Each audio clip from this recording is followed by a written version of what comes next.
So boss, you're on the Rock of Brawl, which is where your usual kind of, or not, I don't know if I'd say usual. This is where you've been working lately. You during the last blue cycle found this game and did what boss does and ended up with a pretty nice set of human sized clothes out of it, as well as some gold. I was wondering about that. I'm like, oh, zombie clothes. Those must be great shape. They're actually pretty good condition. Somebody gave this zombie some pretty tricked out clothing. They did not originally belong to the zombie. They were given. They were given. Yes. Yeah, he won them from somebody else, right? Yes, he took them from someone else. There's some little blood stain around the collar. So yeah, Theo, Fred came back to the Whistling Meteor. Fred, you lost all of your gold as well as literally the clothes on your back to this card game that you were involved in.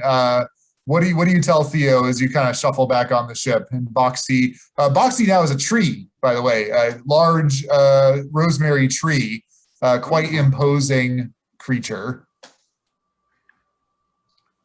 Theo. What is it, Fred? What is it this time? This thing, this creature, lizard thing, showed up at my game and took everything from me. Yeah, you guys see Fred is just walking around like you. The reason you give Fred clothes is you don't want to see like all the dying necrotic bits. So you can see everything. Like there's like some bones poking out. There's like, his thigh muscle was eaten off at some point. Fred, how many times did he take your stuff, or did you lose it in the game? Were you literally robbed, or did you lose all your stuff? I lost it in the game. Okay, Fred. Well, who did you lose it to? Do you have a name? Do we know the name this time? Or is it like the last time where you didn't know the guy's name? I don't know the guy's name, but I know that I'd see him again if I saw him. I'd recognize him. You'd see him again if you saw him. Perfect. You know what? Well, let's go get your stuff back. I'm still learning words, okay, Theo? That's fine. I understand. But we just can't keep buying stuff, so we need to go get your stuff back. Let's go give that lizard thing you said. We'll find him. We'll give him a very stern talking to and to get your stuff back. Foxy, at least they'll never accuse him of counting cards. Yeah. I can count, Boxy. That's because there's just one of me. That's very true. What? That's very true. They know he's an honest player. Unfortunately, not everyone at the tables is always as honest. So let's go get your clothes. I can't stand to look at flesh stuff. under the best of circumstances. Yeah, we covered this up for a reason. Yeah, let's go get your clothes back. We can't just keep buying you new clothes. All right. I'm sorry, but I probably would have won if this guy hadn't showed up. Uh-huh. What are the odds? Last time. Not that you know. Well, there were 3 of us, so it went from 1 and 3 to 1 and 4. We're up to 4 now. Sweet. Count all the way to 4. Okay, so Fred got a tip off for where this little lizard creature might be in the yard where new ships are sort of evaluated. And this is you said we're in the Rock of Brawl. Yeah, exactly. Okay. So all the standard Rock of Brawl laws apply of not exactly. Yep. No bloodshed. Blood. Yep. No bloodshed, no mind control. You guys leave the Whistling Meteor at the docks and head on out across the rock. It's probably about let's see, Fred, did you come straight back, do you think, or what did you do after you lost the game? I imagine I went back the straightest route that I knew. Okay, and they were probably asleep. Did you wake them up, or did you wait for them to wake up?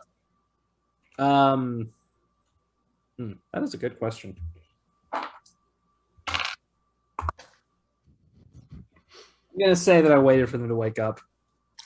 Okay, so it's about Red 3 on the rock. People are kind of out and about, starting to start their business activities for the day, which is, of course, the main interest of everybody on the rock. You all pass a white cat, just a regular small house cat. Is wearing a top hat and a monocle. He kind of pauses and looks up at you, kind of keeps on walking along. Boxty, it looks like he briefly thinks about jumping up into your tree limbs, and then thinks better of it. Cat scatters away.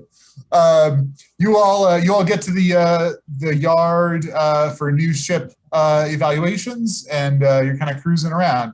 Boss, you got back after that really good taking for that card game. You kind of settled in to your little curled up nest area, and then went to work at about Red 3 when you usually kind of roll in. Usually I'm guessing. Do you think Boss is usually like on time, or does he kind of stroll in like whenever it takes his interest? I think it depends on rumors on the ship's departures and sails, so it could change on any given day. Okay, awesome.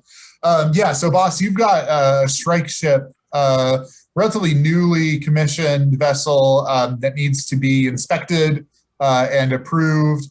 So you're kind of heading across the yard on the way to check that out.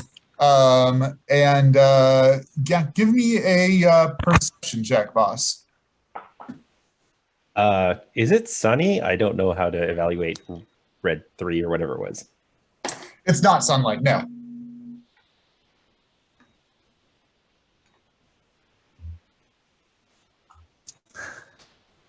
You're still muted. Muted. 10? 10. Okay, awesome. Theo, Boxy, Fred, how are you all approaching the yard? Are you going to be kind of sneaky, or are you just kind of strolling across the area? What's your strategy here? How stealthy? I mean, how big is Boxty at this point? Like, how large has Boxy's grown? it's a like 8-10 foot tall tree. Like, it's a legit tree. Cool. Okay. So But could Boxty like do the Looney Tunes thing and like Yes. go from stand of trees to stand of trees? 100%. And also just like stand still and just like think, oh yeah, I guess there was always a tree there. Yeah.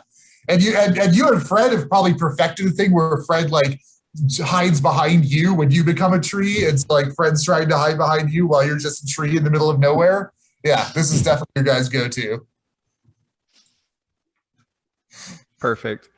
I'll say I'll be like strolling casually down the street like any random regular person, and like allowing them to kind of do their shtick down the side. Okay. All right. And I'm just trying to kind of keep a side eye out for them because I don't know who we're looking for. Only Sure, right. I'm just waiting for Fred to like indicate who has taken him in this card game. Yeah. Okay, great. Fred, give me a perception roll. You've got a -3 to this. Oh, 15. Oh, okay. Hey. So Fred, Theo, Bucks, you guys are wandering across the yard. There's, not a lot of people out, but there are kind of people out and about doing their business around the ships, kind of checking them out, that kind of thing. And Fred, probably about 100 feet away from you, you see the little lizard-like creature that came and joined your card game last night. He does not seem to have spotted you yet. Okay, am I like right next to Theo? Yes. Yeah, you're right next. Yeah, all three of you are kind of walking together. Okay, I kind of in my version of like tapping Theo on the shoulder, I'm going to clumsily fling out my right arm and kind of backhand him gently on the shoulder and go, Theo, and then like lift that arm lazily up toward the kobold and be like, that's him. Okay, I take a look over. Can I see who he's pointing at? Very, very Yeah. obviously. Yeah, there's this little kobold that's just about to enter one of the ships that's here. How far away are we from him? You're about 150 feet. Not super Okay. close. All right. Does he appear to be carrying Fred's stuff, or is that not in view? I mean, he's not like wearing Fred's clothes or anything. No. Okay. Okay. All right, Fred, let's go get your stuff. And I'm gonna start keeping an eye on this person this being who seems to be boarding the ship, I guess. I'm gonna head over that direction. Okay. Boss, you're about to scamper onto the ship to do some of your inspection. You kind of glance over your shoulder and you see this big ass tree thing, as well as this dark-skinned human who has these like purple gems embedded in his skin, as well as the goddamn zombie that was at the card game that you swindled. You didn't think the dude had any friends. Like, you are absolutely shocked that this zombie has like some buddies, apparently. You're just about to head up the gang ramp headed into this ship. Well, I'm gonna keep walking up the gang ramp. Okay. Are you like scamper? Or are you just gonna like stroll? That's a little bit quicker pace than usual, maybe. Okay. Are you gonna try to hide, to get up there and hide? Well, I don't think they have any business on this ship, so once I get on, I think I'm pretty much golden. Okay, awesome. Okay, the three of you see the kobold kind of scamper up into the ship. Okay, he clearly saw us coming here, presumably. Like, can we tell that he like saw us? Oh yeah. Like you saw him looking around, and then he spotted you, and he like did kind of a double take thing, and then took off. Great. All right. Well, we know he's on the ship. Let's head over. We might as well continue on our current path. We'll see him if he gets off. But let's head over and follow him up. Are you gonna go ahead and try to board the ship?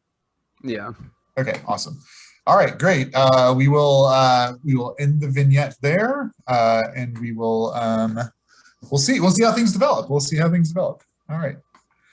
Awesome. Thank you, guys. I do have one quick question. Yes. Mechanics and laws of Rock and Brawl wise. Yeah. The suggestion would definitely run afoul of the no mind controls. Oh yeah. Mm-hmm, okay. Mm-hmm. Cool. For sure. So just wanted to double check that. Yep, definitely. Okay, thanks for the vignette, you guys. Okay, so since we've got some new people on board, why don't we do some player introductions, because I'm not sure that everyone knows each other yet.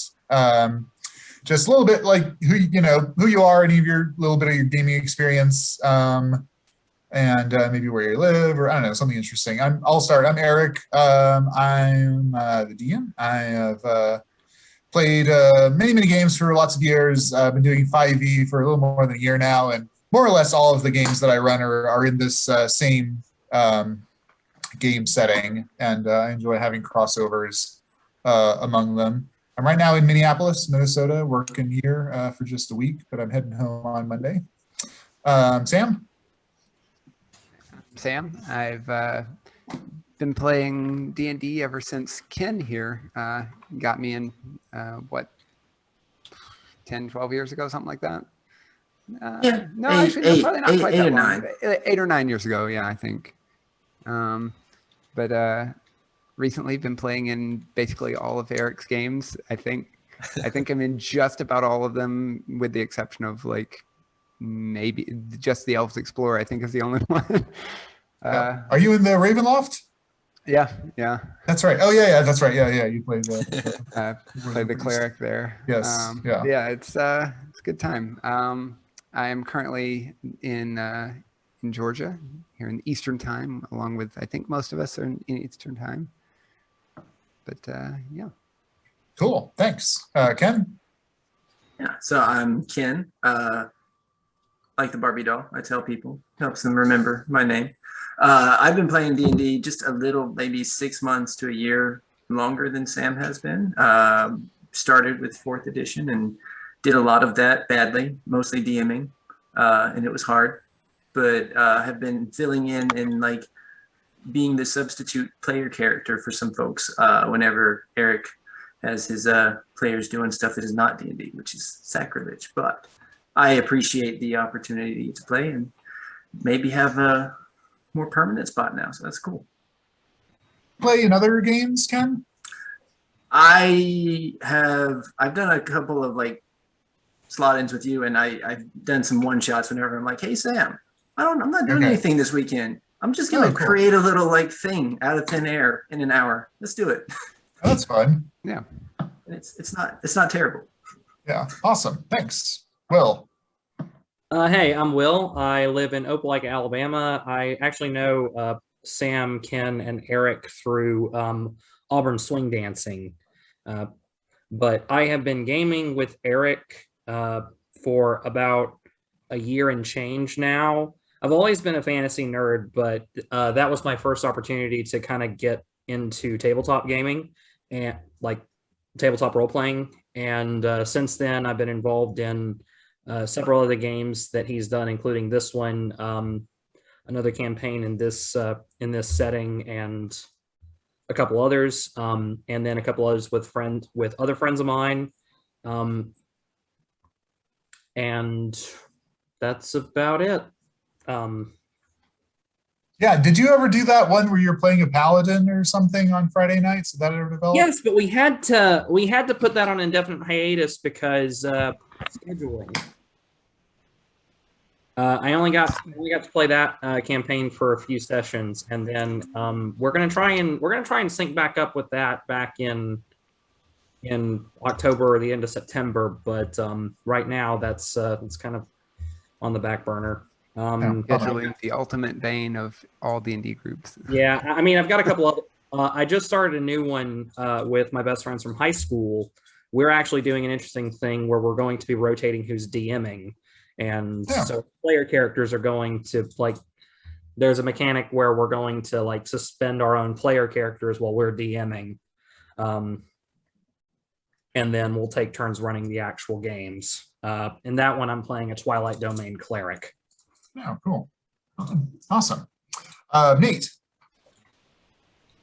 Hey, I'm Nate. I am currently in Portland, Oregon, from LA. And I've been playing for a long time, including with Eric since high school. So that was a long time ago. We did some Spelljammer back then too, in 2nd edition, when there was actually a book for it. Some of you may know Andrew too, I'm guessing. So we used to play together also.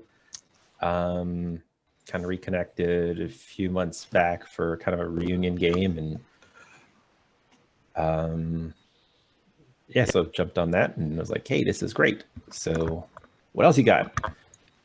But I've been playing 5th edition for, wow, like maybe 5 years now, because it's been around that long. Oh, cool. Wow. Yeah, playtest was like 2014, I think. Wow. Yeah, so I never played 4th edition. I think I was lucky on that. No, I think I played one game of that, but I think I was lucky with regards to that because I never heard good things about that. It was really good for new players. It was really challenging for new DMs. It wasn't awful, although the combat mechanics were very micromanaging.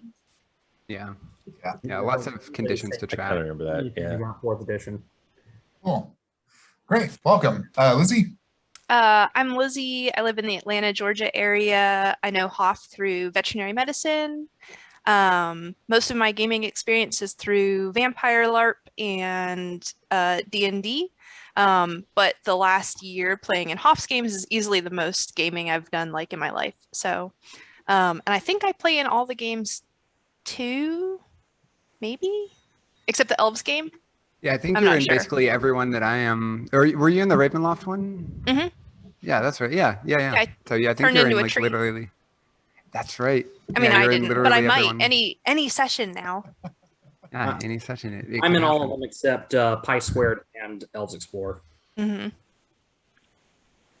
Hey, Ed Ray. Hey, everybody. I don't know anybody. I've been playing 5e for about 5 minutes. I play in the Elves Explorer game with all the other elitists, and I'm so happy to be here today to try this new thing. Outstanding. And somewhere in the Midwest, Lovely. Wisconsin or Yeah. something? Yeah, Midwest represent. That's right. For some of you, it's flyover country. For me, it's every day. And my favorite rapper is from the Midwest. Fantastic. I live in a Delta Um, hub. We don't have to fly over you. Perfect. Okay, awesome. Well, welcome everybody. Thank you. So this is gonna be a little bit of a non-standard game, just because we are introducing some new characters. But we're gonna get into the action momentarily. So the first thing is, Gita, Astrid, and Teresa, you got your new Shrike ship on Andrel, bought it in the capital. Kind of basically outfitted it, and then you've been just doing jobs a little bit, just like small jobs for the past couple of months, and you've just gotten to the Rock of Brawl a couple of days ago. And just for context of timeline, this is about a week before the White Star main crew came out of the Shadowfell. Just so you guys know where So we are. we've had a fair bit of time, I guess, of like traveling around and doing various jobs and stuff, both before our last ship crashed. Considering it's been like 3 years, I guess. Yeah, like the milk run took place like 4 or 5 months ago in Cool. game time. So, yep. How have we been setting up our gigs in the absence of Reseda and Milana? Because weren't they usually our hookups? Mm-hmm. Yeah, not very well, actually, which is partly what brought you to the Rock of Brawl, realizing that you have a little bit of a deficiency in your crew between the three of you. So how would you go about setting up an interview for new crew members? Figure we probably need to do it at the Spotted Snake, because that seems to be like a generally good like information hub for And you guys do know Milcock. Sweet. that gnome fence informer, various other things. Yeah. Yeah, my guess is we would like tack a paper up on the wall and then conduct our interviews interrogation style, just based on this team's history. I was thinking, like, because Eric, I know you like me love the Pirates movies. I was thinking about that scene from Dead Man's Chest and Tortuga, where they've just got a line and a table, and they're just interviewing like every scumbag in the place. That was what I kind of pictured, like us with our feet up on the table, like. Okay, awesome. I wanted to have some music, but I can't figure out how to set up all my music on my laptop. Sorry about that. Okay, you guys put out a call for various crew types. You're kind of sitting there behind this table. Milcock gets you the back room in the Spotted Snake so that you can kind of conduct your business back there and have people kind of waiting and whatnot. So a wide variety of people kind of come. Most of them are pretty run-of-the-mill types who don't seem, particularly helpful for you. So the first useful one who comes in is like this half-elf, this male half-elf who was surrounded by this like Aurora Borealis effect, this like color light show kind of constantly going off around him. He's convinced that he could do a good job for you.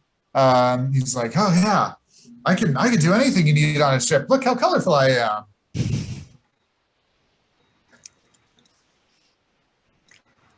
Interesting. Previous work experience? Oh, I'm an illusionist. I mostly do illusions for children. Okay, I whisper to Teresa, is like, illusions can be handy. If we're trying to get away from something. It's been a while since we had a children's birthday party on the ship. Oh, maybe you could start a traveling children's illusion show. I can see it now. I bet you can. Mhm. What do you think, Mhm. Gita? I think you know what I think.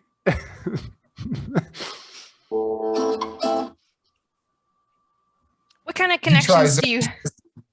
What kind of connections tries do you it. have in the Belusian sphere? I have the clowns. The clowns certainly love me. Of course, all the kindergarten teachers. I know all the kindergarten teachers. I'm well connected there. The balloon. I talk to balloon manufacturers. All the balloon people. You need balloons? I will get you balloons all day long. Never mind. Never mind. Balloons are very, very eye-catching. Why I mean, did you leave your last job? I like lean over to Astrid. I'm like gesturing to this like crazy aura thing going around this person. I'm like, that is very eye catching.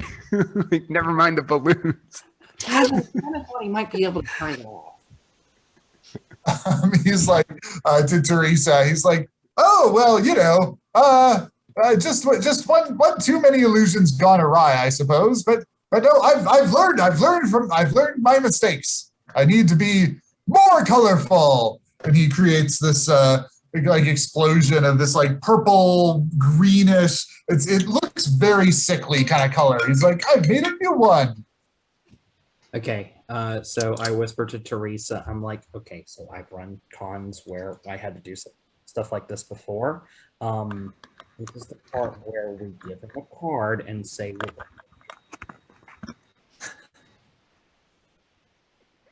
Sure. that sounds That's right. That's right.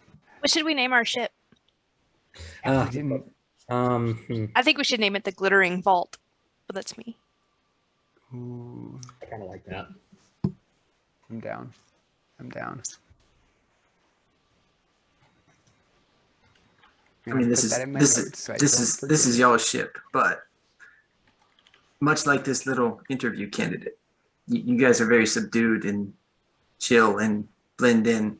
Glittering sounds bad. But we would like a vault full of glittering gold.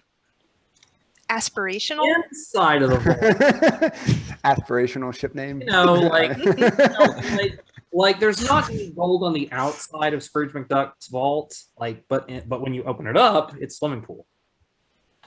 Is there like more subdued? I mean, like there's the Glimmering Vault. Glimmering was actually the adjective I was thinking. Glimmering Vault? Let's do it. But this is your ship. Soon to be yours By the too. way, You I have a meant to stake, ask, maybe? who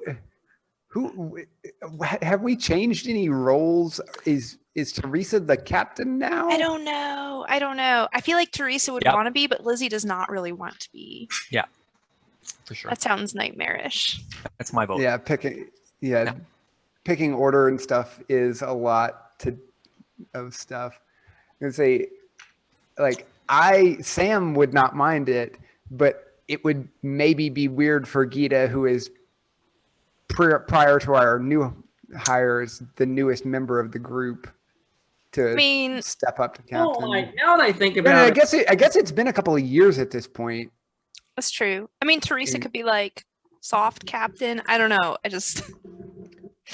Like right now, So Gita is Teresa's- on engineering. Yeah. But like, frankly, any of us are qualified for engineering because we all have like Thieves Tools proficiency and other proficiencies. Mhm.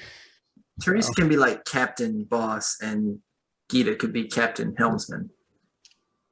Astrid should not be captain anything. She doesn't have any of the skills that are necessary. She has no skills that synergize with the captain role. I have flat wisdom and +1 charisma. I don't think I can use deception. I have expertise in deception, but I don't think I can use that as captain. I'll say Gita could assume that if that's fine. Like if we want to do that, because I certainly don't think we want to put like one of our new hires in that role. That seems like a real bad idea, and one we would not trust the new hires with. You could be like Sulu in the second Star Trek movie. having the con and just being like really scary. What did you guys decide to do with the illusionist guy? Oh, We give him our card, tell him we'll call him. Okay, awesome. Right. You go through the rest of the day. There's a human mime that shows up and tries to like illustrate to you like why he would be a good crew member. That doesn't go very well. There's like a little 1 foot gray gremlin that kind of crackles with lightning that you can't understand anything that he's saying. He's trying to communicate with you. Your typical kind of rock a brawl lineup. Can we talk to Milcock and see if he has any, like, not necessarily recommendations himself, but like advice on where we should be searching for people here within Rock of Brawl? Yeah, for sure. I'd say after the end of the day, you guys can talk to Milcock. Cool.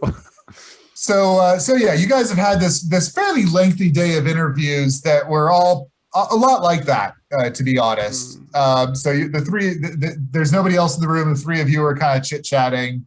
What's your kind of thoughts that you share with each other? Well, we need some qualified people who can fight, not be a massive liability on our infiltration missions, and provide some kind of useful help on the ship. Those are like the 3 qualifications. And so far, I'm not convinced anyone has fulfilled any of those. So I think we need some new candidates. Maybe we're looking in the wrong spot. I mean, as an away team, we've always functioned independently, but what we really need is like the hookups in the face. Yeah, we need someone who has some kind of connection. Like that, ideally, we could get someone who could help us find some more jobs, because like we've been doing some jobs on our own, but man, it is not the same as having Resita and Milana hooking us up with gigs. Yeah. As you all lament the candidate pool, one of the like areas of shadow and darkness that's just been there all day suddenly moves, and a humanoid figure steps out of the shadows. Ken, do you want to describe your character for us, please? Sure. So my character is dressed in pretty nondescript clothing. He's got a cloak that seems to just kind of blend into the surroundings and make it difficult to keep track of where he's going whenever he's moving about the room. He's got white hair, very pale skin, red eyes, and very slight point to his ears. So kind of unusual looking, and you would think he'd stand out more, but again, kind of manages to blend into the environment a little bit.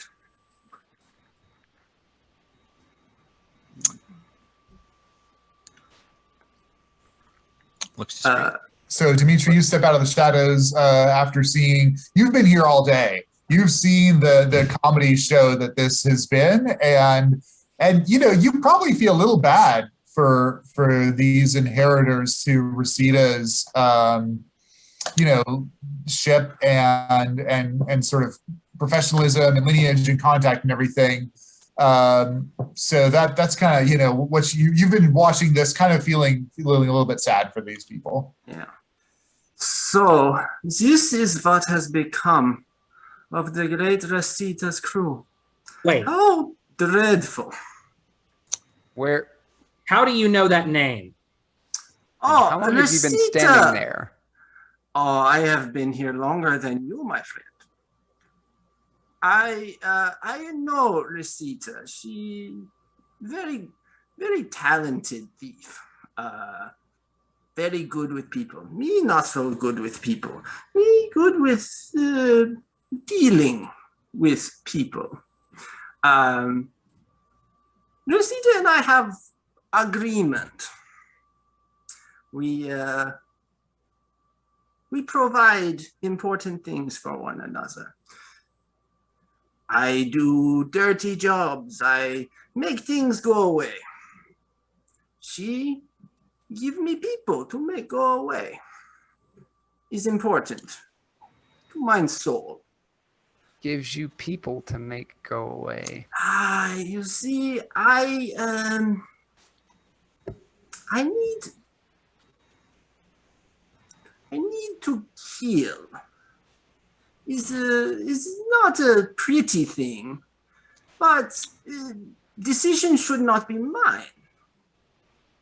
Power of life and death, not for me. You're a thug. Wait, so when he says needs to make people, needs to kill, do we get the impression that that's like, it's like, is that like a psychological thing, or is it just like, yeah, I just need to kill people? Yeah, give me an insight check, Gita. I will also make an insight check. 15. Not have proficiency. Well, you are. No, I do not. I am proficient in insight, but that was only a so Gita, I think I'd say that, you kind of interpret it, however you want. You don't get any clear sense from him that it is, a psychological compulsion or anything. It just seems like, needs to, like people gotta die. Have I ever heard Rosita maybe make mention? Ooh, yeah, Astrid. Now Astrid, you were not a Rosita fan, to be honest. You guys definitely butted heads pretty substantially a lot of the time. But go ahead and give me a history check, please. 19 on the die for a total of 28. Jesus.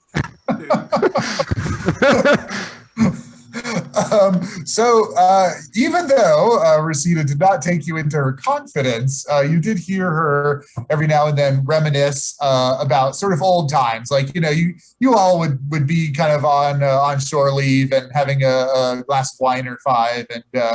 And she did mention at one point that she met this half vampire kid and took him under her wing. And he was really cute. He was like, super devoted to her and everything. And she kind of protected him a little bit.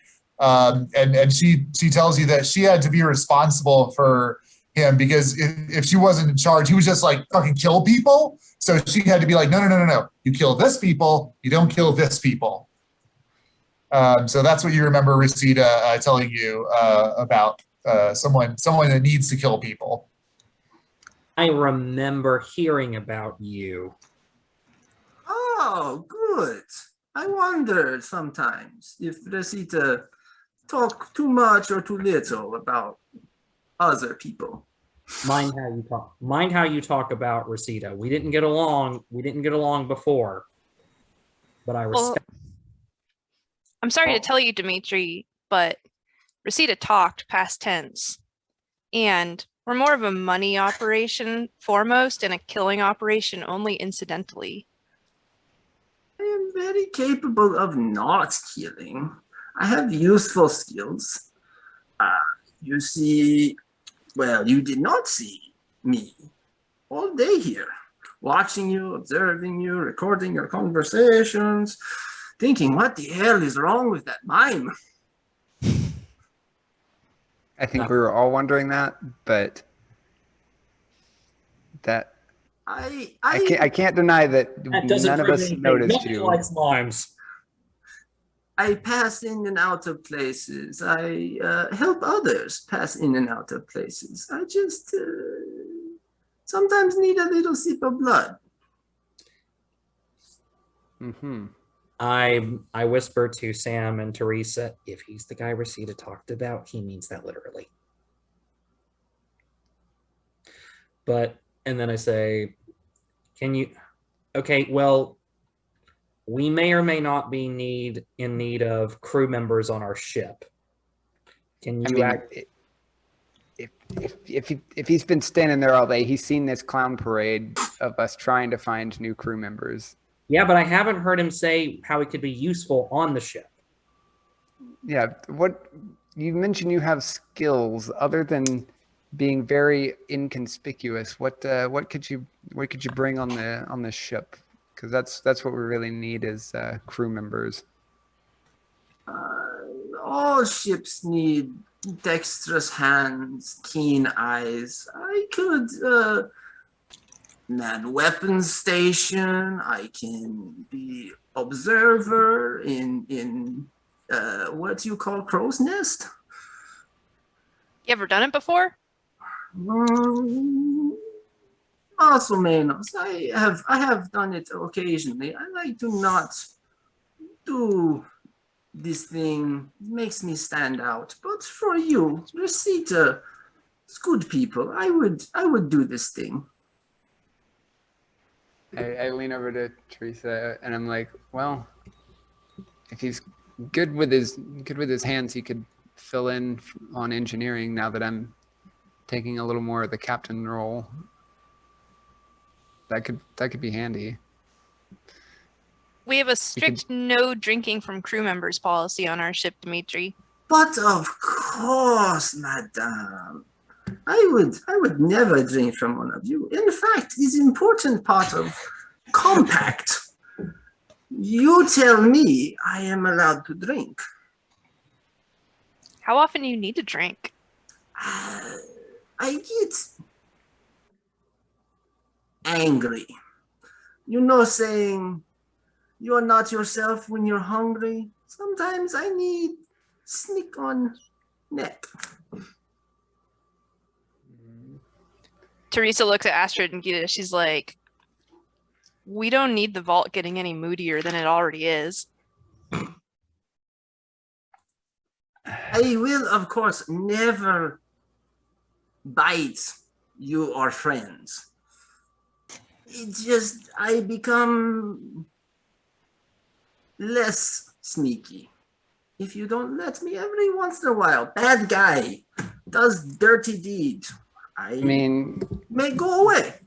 Like, as long as he's not drawing attention to us, I say we take him on board, and then he can do whatever he needs to do when we're not on a job.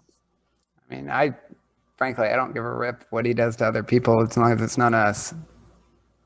Same. As for me, on or off the job, there's plenty of opportunities both ways. Yeah, sounds like something we could manage. Well, you clearly seem to be the most qualified applicant we've seen all day. I think you pretty well know that, though. Well, you have seen competition. Is not a great compliment to me. That you're not wrong. Rosita's friendship is a great compliment to you. That yes, is very much undeserving honor for me, and so sorry to hear she is gone. Suspected, but had no way of confirming. The door that leads out of your little interview room into the main part of the spotted snake opens up, and somebody walks in. Amarthan, do you want to describe your character to us? Sure. Amarthan is a very handsome, slightly inebriated Elven Fleet lieutenant with 2 girlfriends on either shoulder. Or I guess that's 2 girlfriends, one on either shoulder. One of them is extraordinarily attractive, scantily clad. The other one is plain, somewhat bored and nervous. He strides into the room. Hi. I got a little distracted. My apologies. I got a thing for you. And he tosses a gemstone to Teresa. I got to just finish up a thing over here, but I'll be right outside. Thanks. Hey, Dimitri, what's up, man? It's been a while. Okay, see ya. Yeah. And then he steps out with his girlfriends. Okay, and the door closes. What the fuck was that? Teresa holds up the gemstone to the light. What does it look like? Yeah, it looks like an amethyst, nice purplish color. It looks like there are some etchings that are sort of like buried deep into the gemstone. Does this appear to be a magical item? Do your Arcana for me, please, Gita. 19. Yes, it definitely has some magical sense to it. You think that it's a pretty simple, like you don't think it's a trigger word. You think that it's a simple, like just open your palm sort of thing would activate it.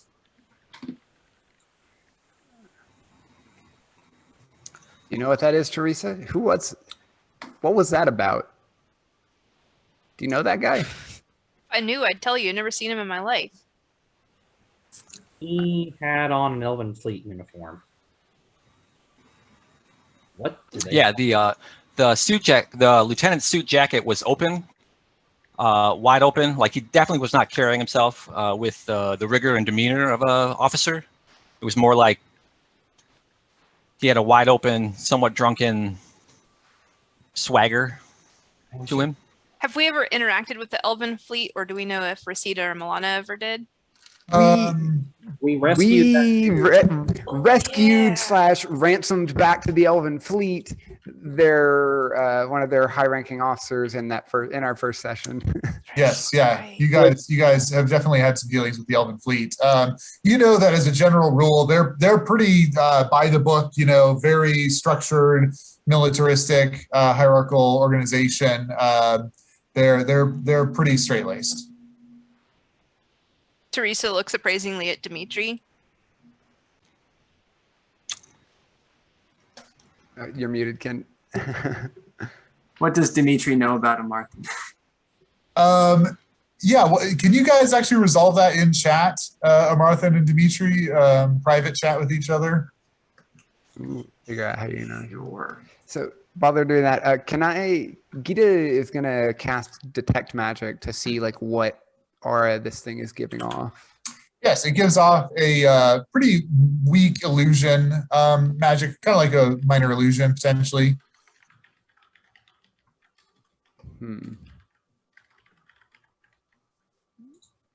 Interesting. It's some kind of illusion. I think if I had to take a wild guess, maybe it's some kind of message or something, or some kind of information.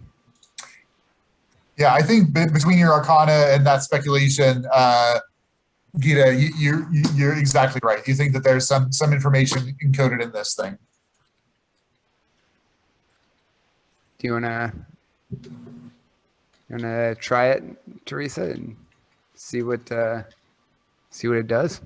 Yeah, let's It's give it not a whirl. whatever it is not very strong magic. I say go ahead and give it a go. All right. Teresa opens it in her palm. Okay. A illusion is projected above the little amethyst crystal here. It's an illusion of a mind flayer.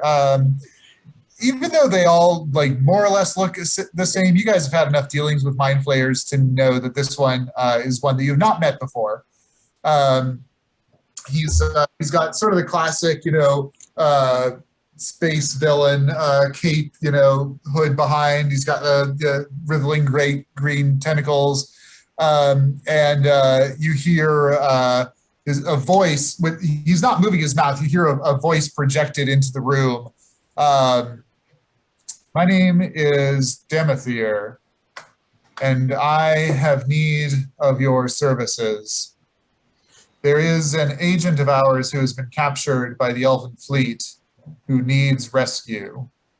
If you are able to find him and return him to Brawl, you will be paid handsomely for your efforts. My agent, Amarthan, is to join you on this journey, should you wish to take it.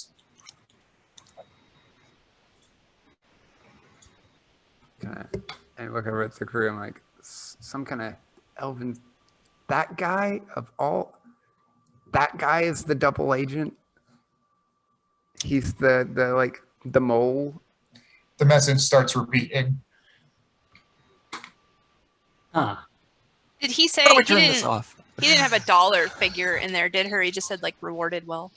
Correct. Yeah, there was no mention of that amount in the.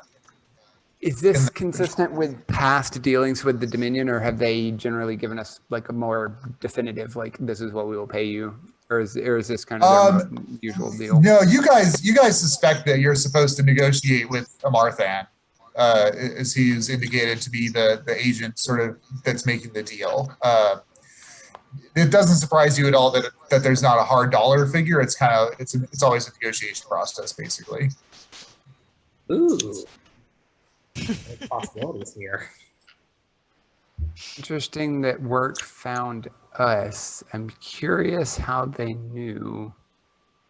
I mean, I guess we have had signs out everywhere that we're looking for crew, but like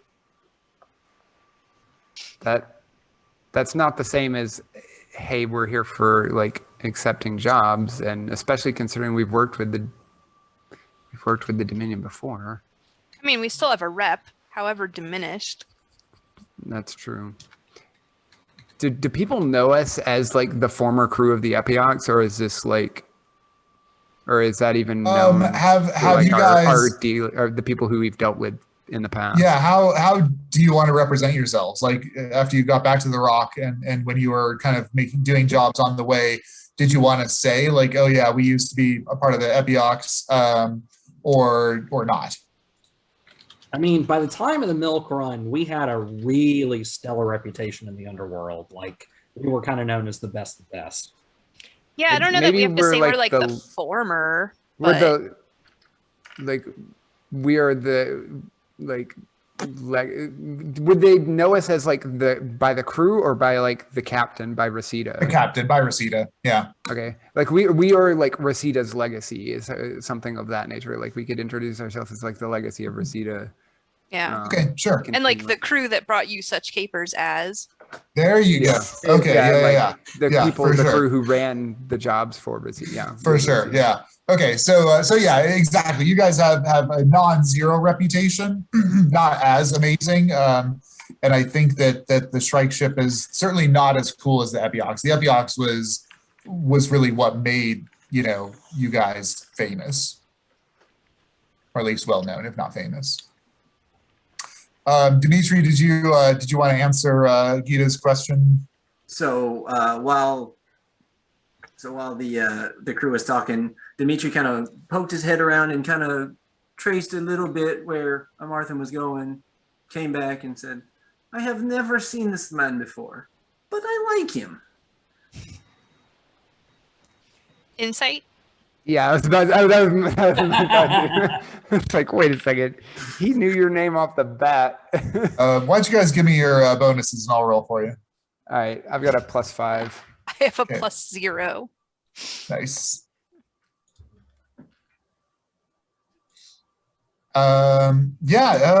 Dimitri seems to be genuine. How did he know your name? By such quizzical brow, I do not know. How do I know your name? Reseda. Maybe Reseda knows him and she talks about me. You knew of me. Okay, I have a proposal for what I want to do to get Amarthan back into talking with us. I want to open the door. I want to wait until the more extravagantly conventionally attractive one of his girlfriends goes to the bathroom, use my hat of disguise to make myself look like her, and beckon him back into the room. Okay, give me a deception check. Astrid and Amaranth or Armathan, give me a insight check, please. Sure. Teresa, I think it's probably wise if this is the agent and we're trying to arrange some deal. I think now is our time to make that while he's still loose in his faculties. Perhaps we can arrange a more favorable deal. Okay, Martha, and you're out there kind of partying. You're also talking to Milcock. Milcock is the little gnome. Yeah. That's the head of the Dockers gang, who kind of sets things up. He's kind of a fixer guy. I'll joke with him. Yeah. One of your kind of sidearms goes off to the bathroom and then comes back, but there's something just a little bit off about her. Something ain't right. Cool. I love her all the same. You know, sometimes she gets a little in her cups, so I'll give her a tweak on the ass. You know, Ooh. tell her to stay strong, keep it light. And it looks like she's beckoning you back into the back room. You gonna head back there? Yeah. I'll tell Milcock just to, take it easy. I'll talk to him later. Gives you a little wave. Kind of looks. Milcock is just like shaking his head at this whole boondoggle. Yeah. All right. So as soon as Amarthan is back in our interview room, I shut the door. I go back to my disfiguring, scarred tiefling appearance and say, "Don't touch me again like that, or I will make you look even worse than I do." Not right Jeez. here, Astrid. No bloodshed on the rock. You know the rules. This meeting just took a turn. Could have been an email. Okay. All right, guys, here we go. So here's what I know. You guys happen to have positioned yourselves in such a place that you are useful to a number of different bureaucracies. And one of those bureaucracies happened to get me through Milcock to say you needed some help. I'm late to the meeting. Shoot me. So it should work out great. I can help you up front with the admin on the ship. I could probably get you some money. Maybe you need equipment. I don't know. Start talking. We've done missions for the Dominion in the past. Some What? we've Dominion. been Fuck the Dominion. Shut up. It's a coat. I want it in a card game. You're gonna have to pick it up, pal. Sure, I see. We've played with these people before. We've done their games, and it's sometimes the payout wasn't great for us. We were not treated Life very of a nicely by mercenary, the man. house. I know. We were not treated very nicely by the house, if you know what I mean. Story of my life. So let's make sure that this time doesn't go that way. All right. So Yeah. I get out a map, and I start pointing to different locations on it, and be like, so the dealer that we want, that we need to find, and I point Yep. to Andrel and say roulette, and I point at like brawl and go like 5-card draw.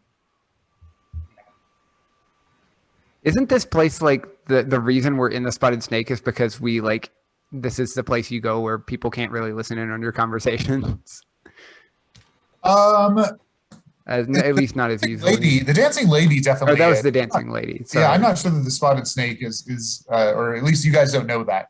Gotcha. And if I can make a recommendation, if we can accelerate this part of the negotiation so that we can get to the ship and pick up Bosk, that would be on a meta level helpful. Okay. Yep. Sounds good.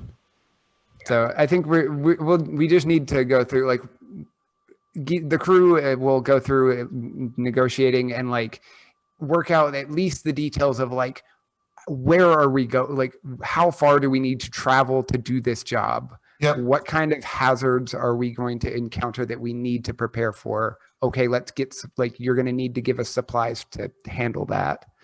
Awesome. That kind of stuff. Sounds okay. great. So yeah. So I'm here. the deal is Damathier is going to pay you to try to rescue a mind flayer that is currently imprisoned on the Elven Fleet prison station of Ilfenora. So in order to get to Ilfenora, you need a passcode to bypass Elven Fleet security. Otherwise, they'll just blow you out of the sky. There's a junk station that Damathier tells you has a passcode that you can use to bypass the security. The junk station, Fenelonora. And so the task is basically get to Fenelonora, get the passcode to bypass the Elven Fleet security, go into fleet space to Ilfanora, rescue this mind flayer out of the prison, and get back to Brawl.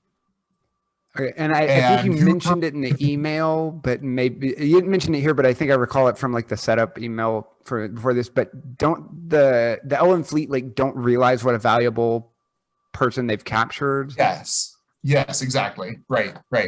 Yeah. So yeah, the mind flayer that you're supposed to rescue is just like in amongst general, general population, I suppose.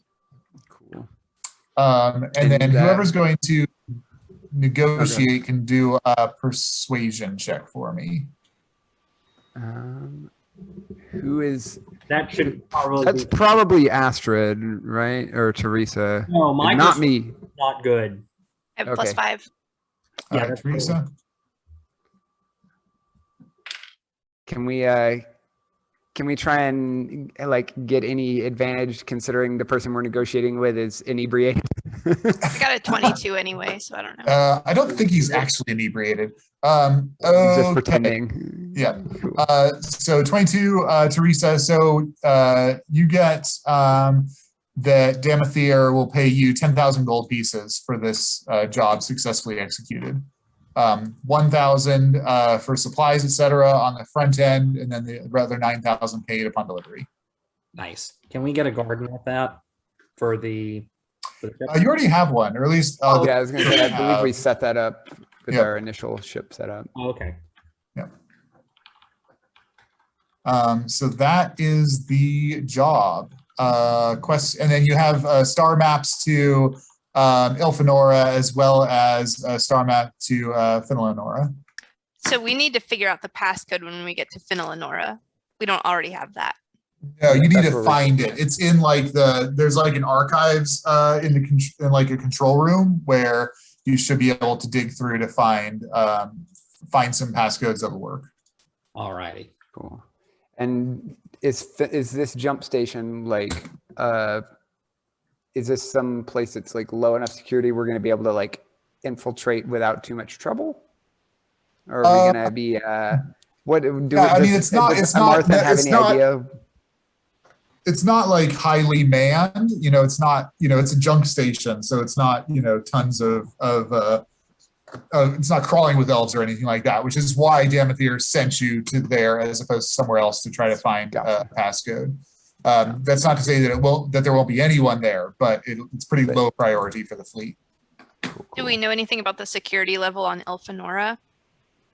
Elfanora, I mean, it's a prison station, so it'll be tight. But you guys have the passcodes at least to get into the outer layer of security, and then once you're inside, it's the getting out is the tricky part. Yeah, and do we know like is there what we're gonna do like with our ship while we're aboard? Because I know like in the past we could just have the ship be cloaked, but we don't have the invisibility that we did on our previous ship.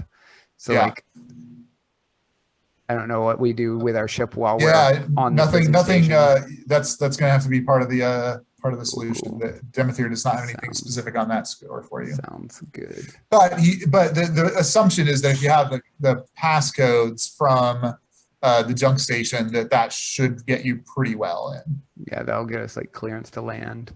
Right. We also have a Marthan, and I've successfully impersonated an Elven Fleet officer before. That's right. Yep. That's true. That's true. So you guys get back to the ship. Speaking of, have you named your new ship yet? Glimmering Vault. Glimmering Vault. Oh, really? Okay, cool. Glimmerer.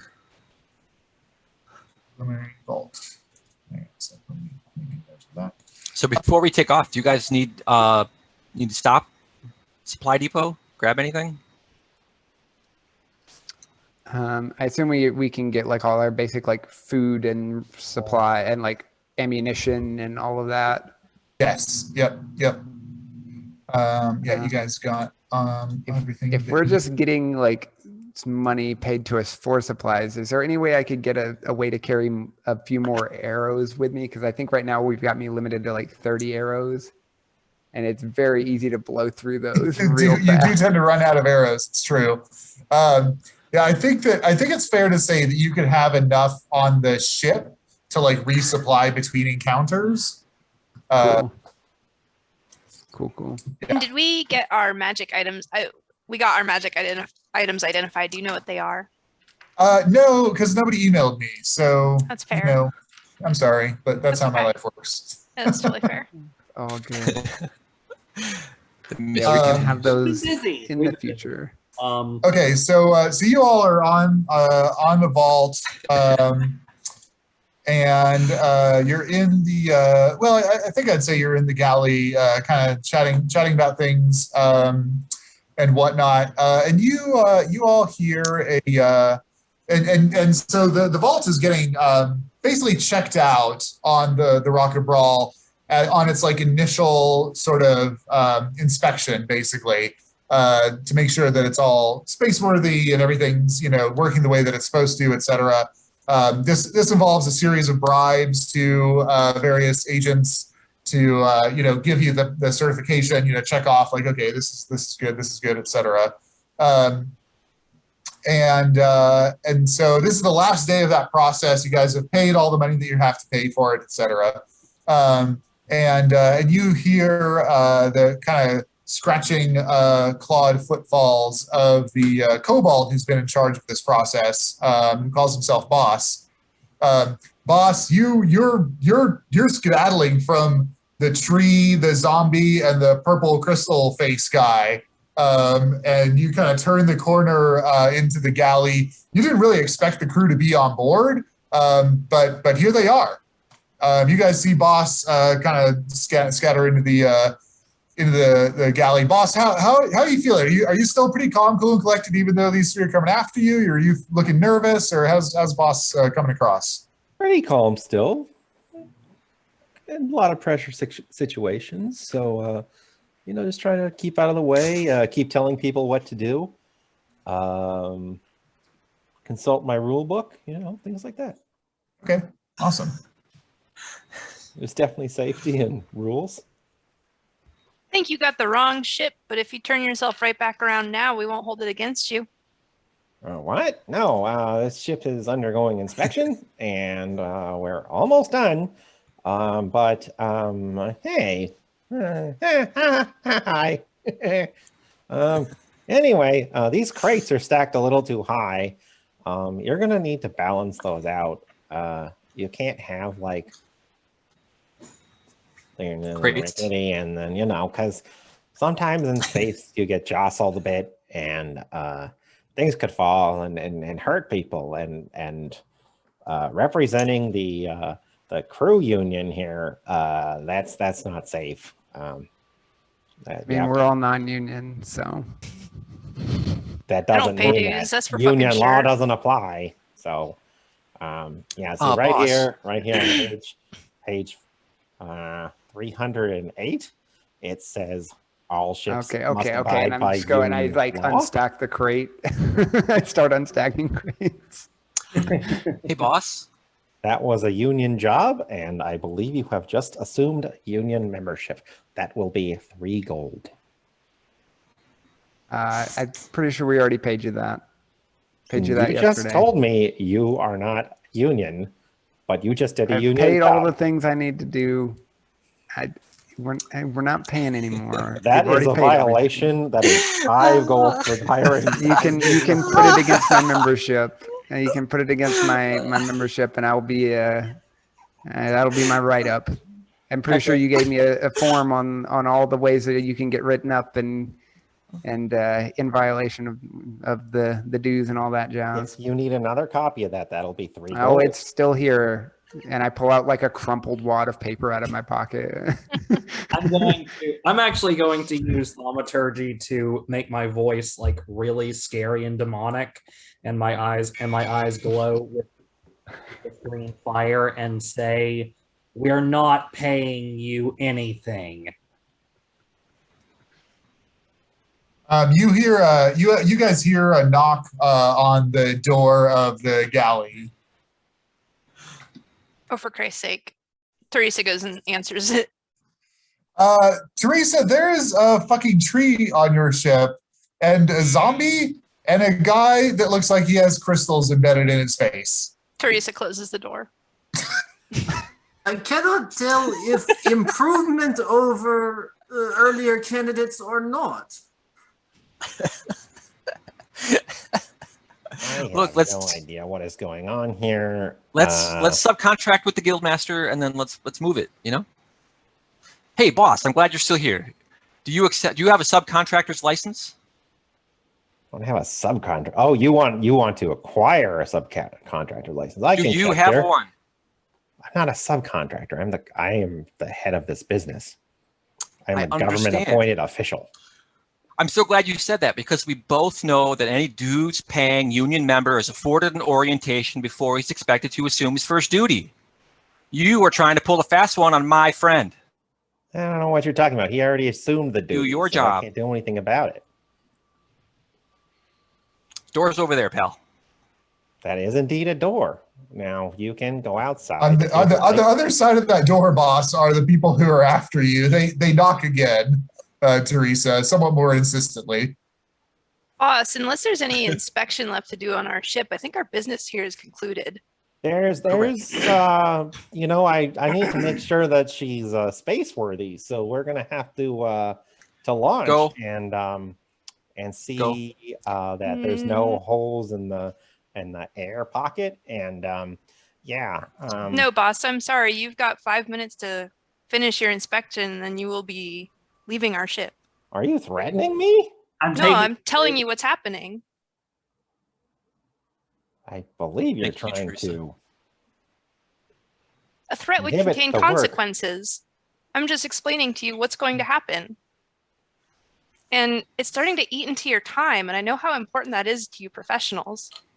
It is indeed important to be Tick timely. tock, tick tock. Ooh, I think we're at 4:37 now. The door opens, Teresa, unless you're gonna like lock it or try to block it. She's like holding it, she's like leaning on the door with her hand on it. Okay. I guess there's no handle. Give me She's, like, give me leaning an on it. athletics check.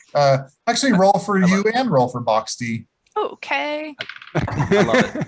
Love it. Teresa has a 23. What's Boxty's Holy shit. modifier? I know I rolled a 19. What's Boxty's modifier? Box D has a +8. Okay, so he has also a 23. I rolled a 15.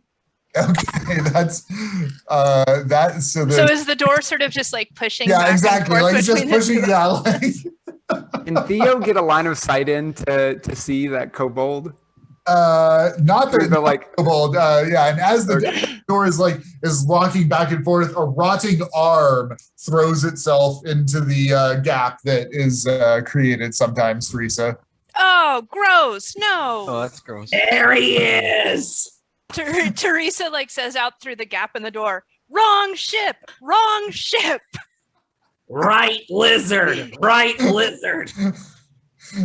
There are no lizards on this ship. Except that one. I'm kind of confused here. So are people role-playing two characters? Yes. Yeah. these are the ones we were doing at the beginning. Yeah. I'll put. Wait, I I just thought- changed my Didn't realize name. those were different. So Yeah. And Bosk, the email that you sent me, the plan was for you to grovel to get them to help you. right, which is hard to do when you don't realize that there's two separate groups. And Fair. Oh, I'm sorry. I did not realize that wasn't clear. Where is he supposed to grovel? It's very confusing. Teresa, grovel everywhere. Gita, and Astrid are the crew of the ship you're on. But the earlier vignette, the crystal face and the tree and that's separate group of characters. That's Those are the ones motivation. pursuing you. That's the motivation for the Okay. that's the ones pursuing. Yeah. They're the stick. The target of the groveling are in the ship with you now. We're the carrot. right, so the people outside are not the ship owners in any way. Correct. You're on. Ah. You are on the actual vault. Yeah, this is the ship of the crew. The Yes. I'm main like, crew. wait a minute, what are they doing on the ship? The ship owners are outside going, there's people inside. What's going So on? the ship owners are the zombie who you fleeced. No. The ship owners are like us, Teresa, Astrid, Gita. Yeah. The people, the zombie that got fleeced is the Zombie that the got- other yeah, crew I'm who's sorry. after you. Yeah, the people who are outside and trying to get in They're are the night ones ship? you're running from.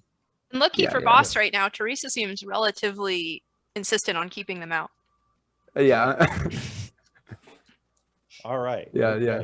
okay. I'm sorry. That was confusing. It made sense in my head.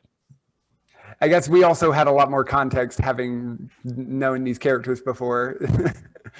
Good point.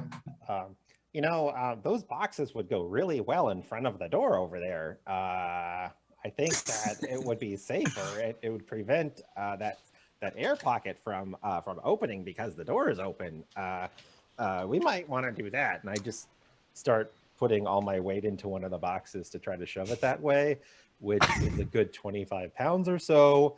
And I don't even know how I hold myself up, but I try to push a box that way. Oh, no. If you put the boxes in front of the door, how are you going to go out of it? We'll figure that out later. 3 minutes, 29 seconds. I really appreciate your punctuality. I am going to write up your meticulousness in my report. All right, now let's move this box over there. All right, you look big, at least bigger than me. Why don't you help me push this box? I'll drop a mage hand to help with the box. A mage hand does not help. Push a solid much. 10 pounds. Yeah, just nudging it a little bit.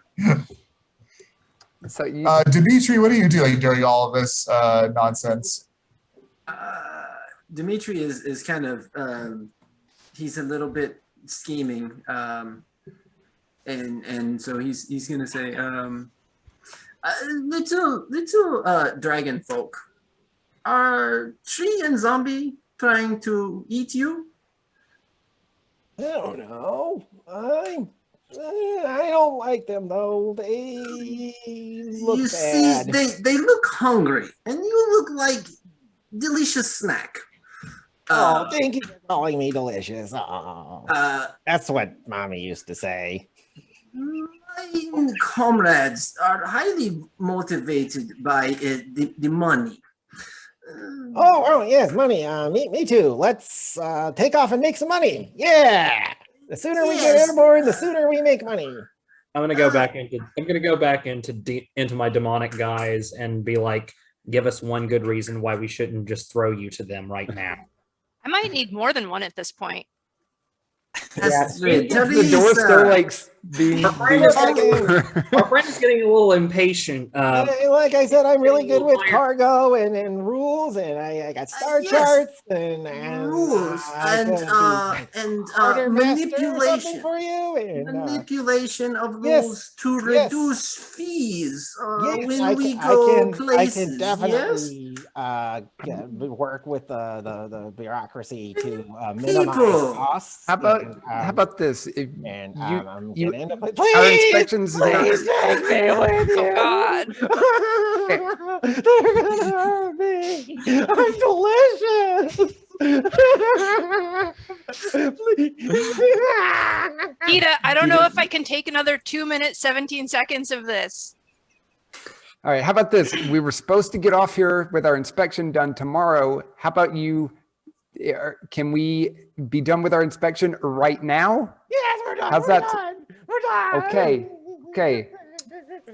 Let's leave. We can drop him off some other place if we need to. Let's just go. Yeah. I think it's probably a good idea if we keep him around because once we leave, he'll become a fugitive, and that'll be useful to us later.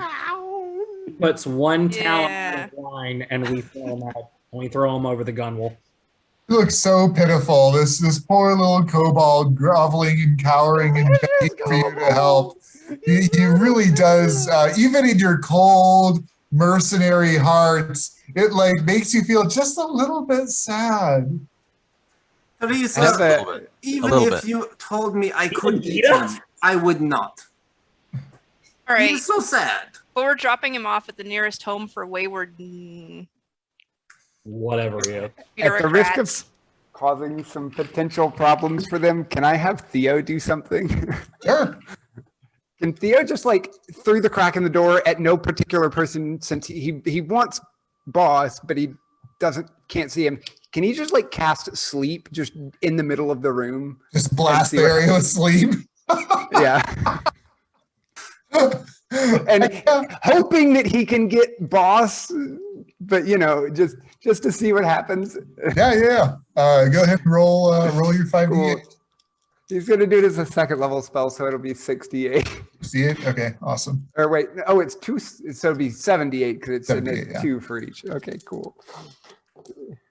So that's oh wow, that was so bad. That's first 3 total up to an 8. Okay, and then we've got another 12, so that's total of 20.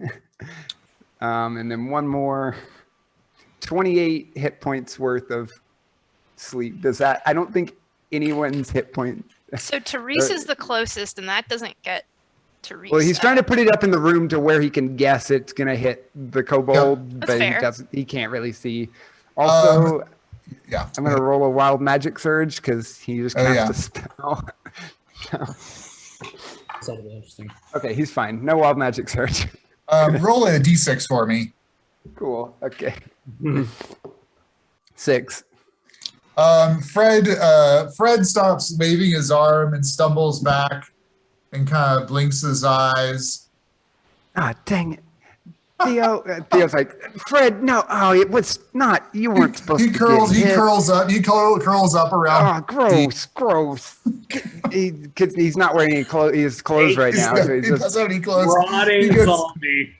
Rotting zombie curled up around Boxy. Gross. Go to sleep. Gosh, Man. Fred.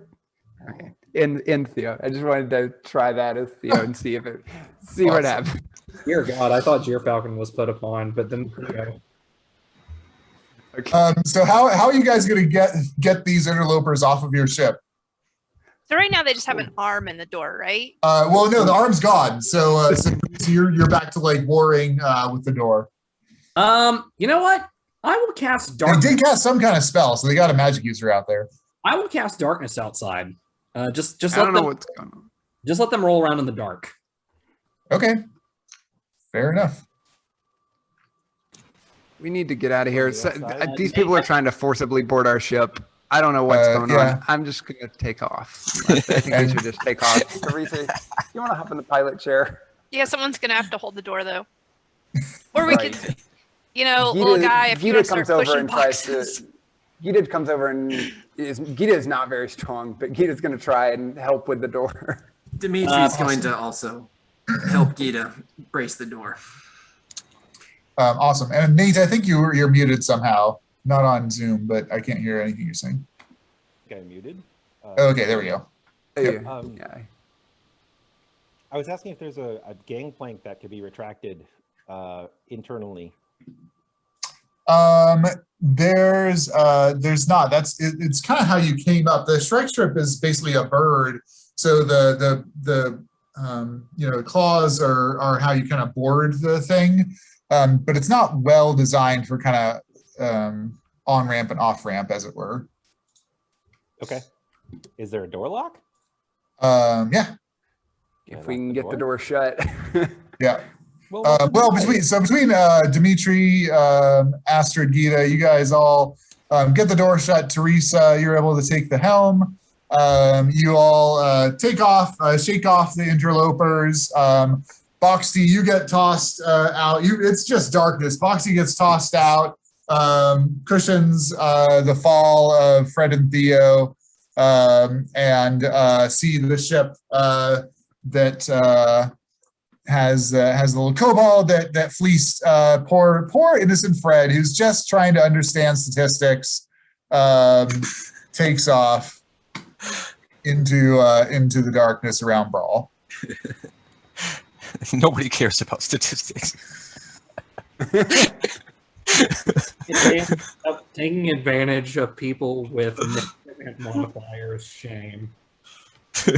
People with negative modifiers playing cards. Fool me. Twice. Shame on me for not fooling you 8 times.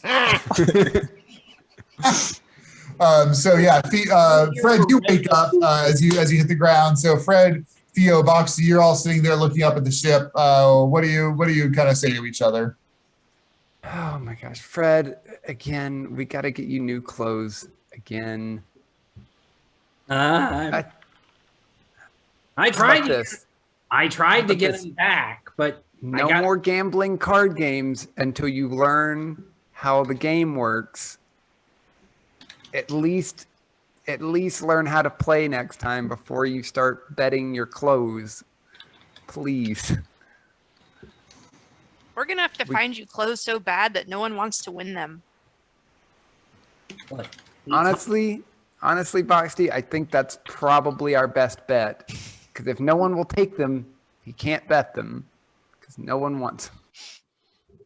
Or we could just leave him without clothes. Nobody's gonna play poker with a naked zombie. I mean, but then we have to see him. You don't want to see that. I don't want to see that. Incredible. All right, you shitty clothes. the new Whistling Meteor crew figures it out. New Whistling Meteor crew is struggling. Struggling. That was perhaps the most chaotic character introductions I've ever run. So I appreciate everyone's patience and tolerance. And let's always go with the way you plan it as a DM. I have a very clear idea in my head, but No plan survives contact with the players. Exactly. Very accurate. All right, so you punch in coordinates to Finland Nora, the junk shipyard, and punch it to spelljamming speeds. Why don't we take a little real world 5-minute break and then come back? Grab something. Sounds good.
Right on. Right on. All right. Alrighty.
It was 14. Okay.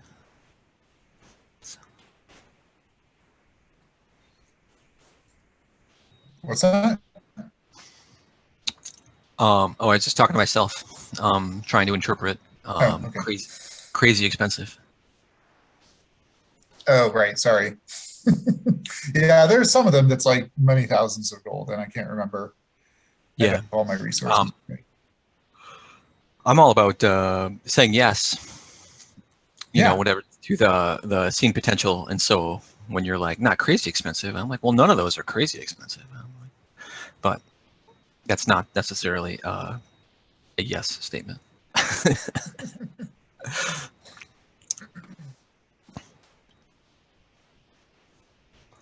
But yeah, I mean, Nate really hit it on the head with the mix-up with the dual personas. Oh yeah. I thought he handled it really well. Yeah.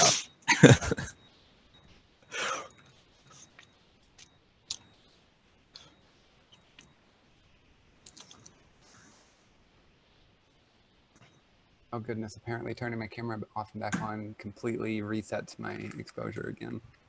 Oh no. Good stuff. I just had to change it and change it back, and it's like, oh yeah, that was what it was all along.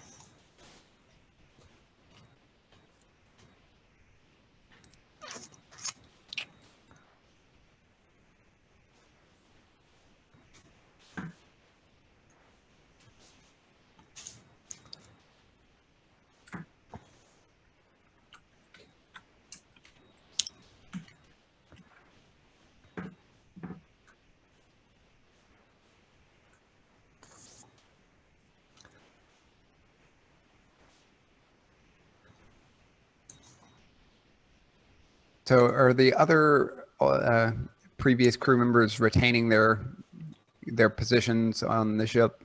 Teresa, Yeah, that's what pilot. we need to. That's what we need to figure out. So we need to assign roles to each of these. So once we get back. Sounded like Lizzie wanted to stay as pilot. Yeah, Teresa would totally go for captain, but it's just going to stress me out to play that. So I'm probably going to be best as either sticking with gunnery or engineering. Why don't we wait until Nate? Why don't we wait until Nate gets back so that we can all talk through it together? Okay, cool.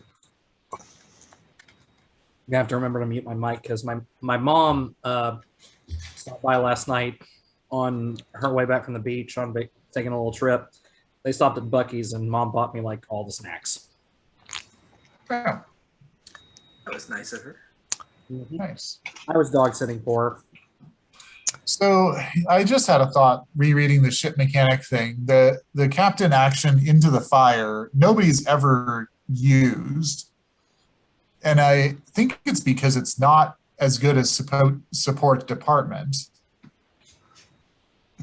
What does Into the Fire do again? I don't have it open right now. Oh, although you know what? You can do it as many times as you want. That's probably, oh no, once per round. Yeah, well, Into the Fire basically gives you more. Hypothetically, you could do that and support department, right? You could, exactly, yeah. oh yeah, I don't think that's occurred to anybody before. I think no one made it past crew lost crisis. Well, they're not dead. Except no, I will not activate this power.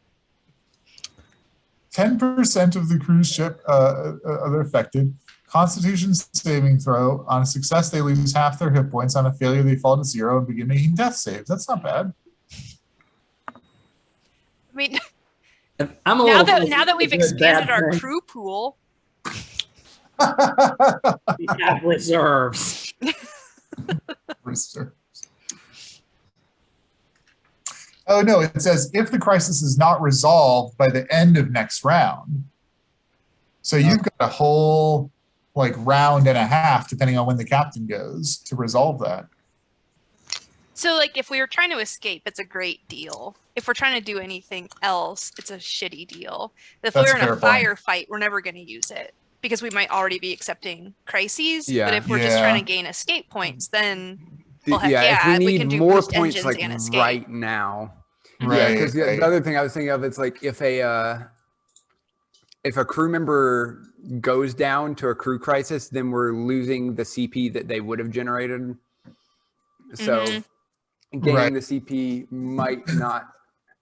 It may or may not pay off. Yeah, it's like a good short- for, a like, short we term. need it It's right now in the very immediate short term. it's a payday loan. Right.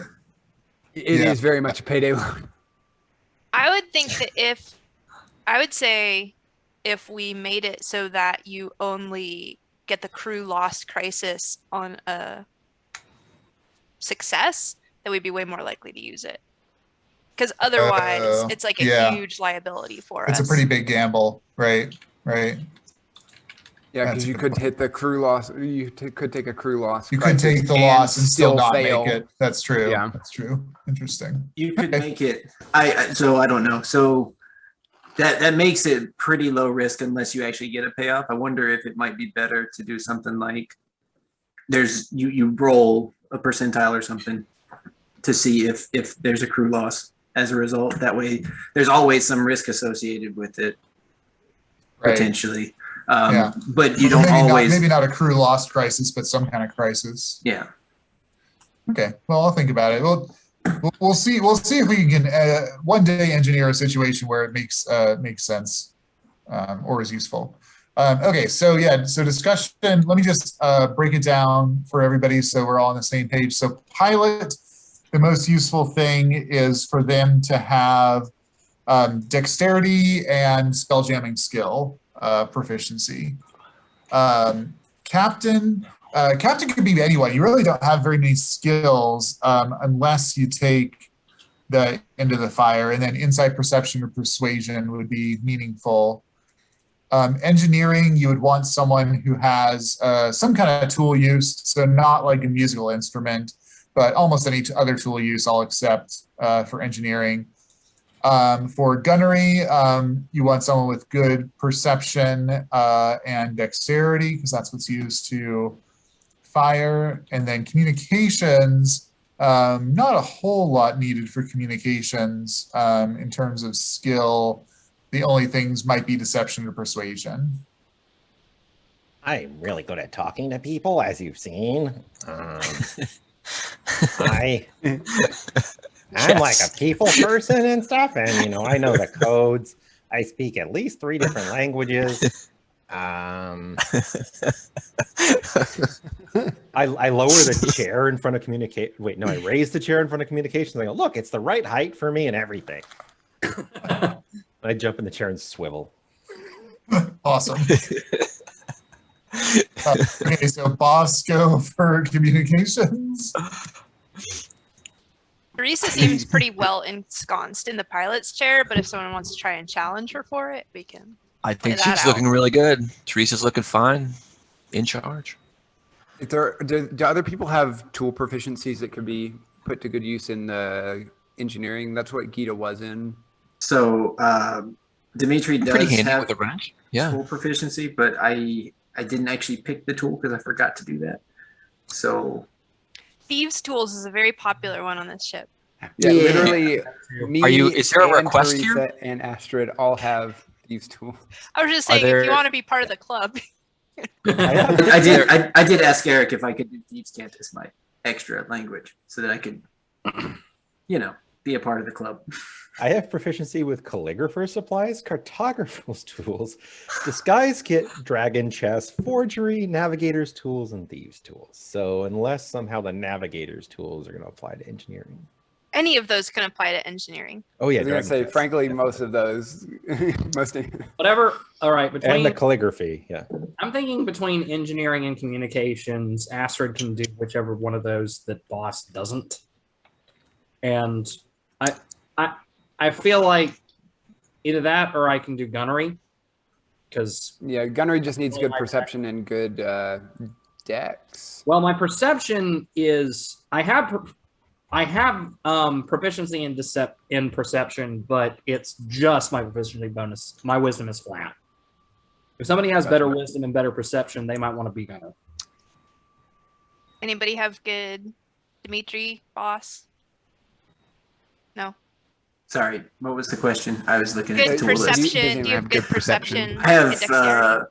have 2 +2 on dexterity and +4 on, or +4 on dexterity, +2 on wisdom. I think you should So- be our new gunner. Plus, you like killing people. That's what I That is where I pitched myself. He did. Yeah, he did actually pitch himself in character as gunner. feel like. It's time to show up. These guns, they are so magnificent. I will take this spot, yes? That sounds sounds useful. I think you. So who's in engineering and who's the captain? Gita's I'll captain. take Gita will take captain's duties. Okay. And so who's doing engineering? I'll do engineering. Because you have Thieves tool proficiency. Yep.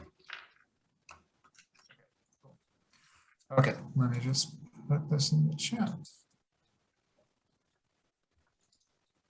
Yeah, I'm like changing this in my notes because I had our old roles. That all correct? That looks right. Like it. hmm So Marthin's going to be general staff. Yeah, Marthin's gonna deal with crises, I suppose. And wear the jacket. Was it explained in our like kind of abbreviated negotiations what a Marthin's like role is to be on the mission, not just like setting up? Yeah, like, what do while you want to tell him, Marthin? I think I'm the money, and we have a job to do and a place to go do it. The money doesn't usually stay on the ship. Is there anything else you can help us out with? Pick something. I didn't want to step You know forward. your skill set better than we do. I Are think I you can pretty much union? do. Are you union? That's the important question. I am union indeed. Thank you, boss. That's a good point. I'm a member of a union on 12 systems. I know lots and lots and lots of people from here to all the way through Balush. So Yeah, you can should keep be all the right. boxes in place then. Okay, excellent. Now don't go eating all of the rations. We're going to have to log the rations. Yeah, I don't think we need to do that. I believe we do. I have this notepad here and a pen, and we are now logging the rations. So I'll let you. You can keep up with the log. How's that sound, boss? perfect. Also, I am implementing a swear jar. Anytime you curse in common, you're going to have to put a silver piece in the swear jar. This is like having TikTok 2.0. I And I don't think I'm prepared for that on my ship. I don't know what that means, but I am happy to play tic-tac-toe later. I One immediately, silver. I immediately respond with "fuck that" in Infernal. Does anyone else even speak Infernal and know what you just said? No. I don't really care. I don't either. I said it only applies to common. All right, whatever. We'll figure out how to handle that later. Right now we I got a think it's job going to to do. handle itself. Quietly in the communications chair. Don't forget, in between missions, we use the swear jar to buy more cookies for everyone. So it's win-win for everyone. What kind of cookies? Anyway. We'll see. I mean, every system has different cookies. If you look in here, So do you have a cataloged list of the cookies available at every junction between here and the far side of the galaxy? I'm Is getting that- close. I'm at like 3% right now. So Definitely close. almost All done. right. Yeah. So it's about a week's spelljamming journey from the Rock of Brawl to Finlanora. You all, you got your provisions, so you're all pretty well set. You get your different crew quarter arrangements. You guys have a rotation for piloting duties to keep the ship going continuously. Yeah, anything you want to do in particular as you come out of spelljamming speeds at Finlanora? I'm going to do what I do and disguise myself as, well, I guess there's no reason to make myself look like an officer. So I'll just adopt a general, like, Elven Fleet, crew person appearance. Nobody looks at janitors. All right, same face as it. Is okay, when you mention this station as a junk station, is that like the term one of the Asian countries has the no, wait, is it, I don't know, there's the yunk ship or Oh, for a like vessel? No, it's like where they put all their derelict stuff. Okay. So do they patrol the space, or what is the space in general? Roll, who's captain? Gita, roll initiative. Oh, fun. All right. That didn't take Here long. we go. Is this just mine? Is it just, yeah, my dex is +3, so I guess do we use my initiative? Yeah. Sounds good. Okay, cool. I have a +5 initiative. That's a total of 11. I rolled a 6. Okay, awesome. As the Glimmering Vault comes out of spelljamming speeds, you see this large wooden structure out in space. It extends to the right and left. It looks like it's kind of a log almost on its side with a bunch of branches branching off of it. You see that there's a bunch of like ships that have kind of docked there and then been decommissioned. It looks like just a bunch of mess sort of thing. And hurtling towards you across the darkness are two small butterfly class vessels. They're definitely smaller than the Glimmering Vault, but they are armed Elven Fleet attack vessels. So Are they like Hey, Eric. Say again? Eric, are they like flitters, or are they larger than that? They are larger than flitters. They look they are larger than flitters. Okay. Is this station such that, is the size of the station the size of our ship such that we could evade them to a hiding place, or is it pretty much sitting ducks wherever we go? Well, they've spotted you already, so you might be able to flee them, but probably anywhere you come on approach, you're going to be spotted because there's not like an asteroid field or anything like that nearby. At least not as far as you know. You guys, your star map doesn't show you very much. Basically, it's like Rocket Brawl, Finlanora. There weren't a whole lot of other markings on it. So, I mean, there could be other things, but you don't see anything obvious here. All right, crew to your stations. Looks like we're gonna have to fight our way in immediately. How many? Yep.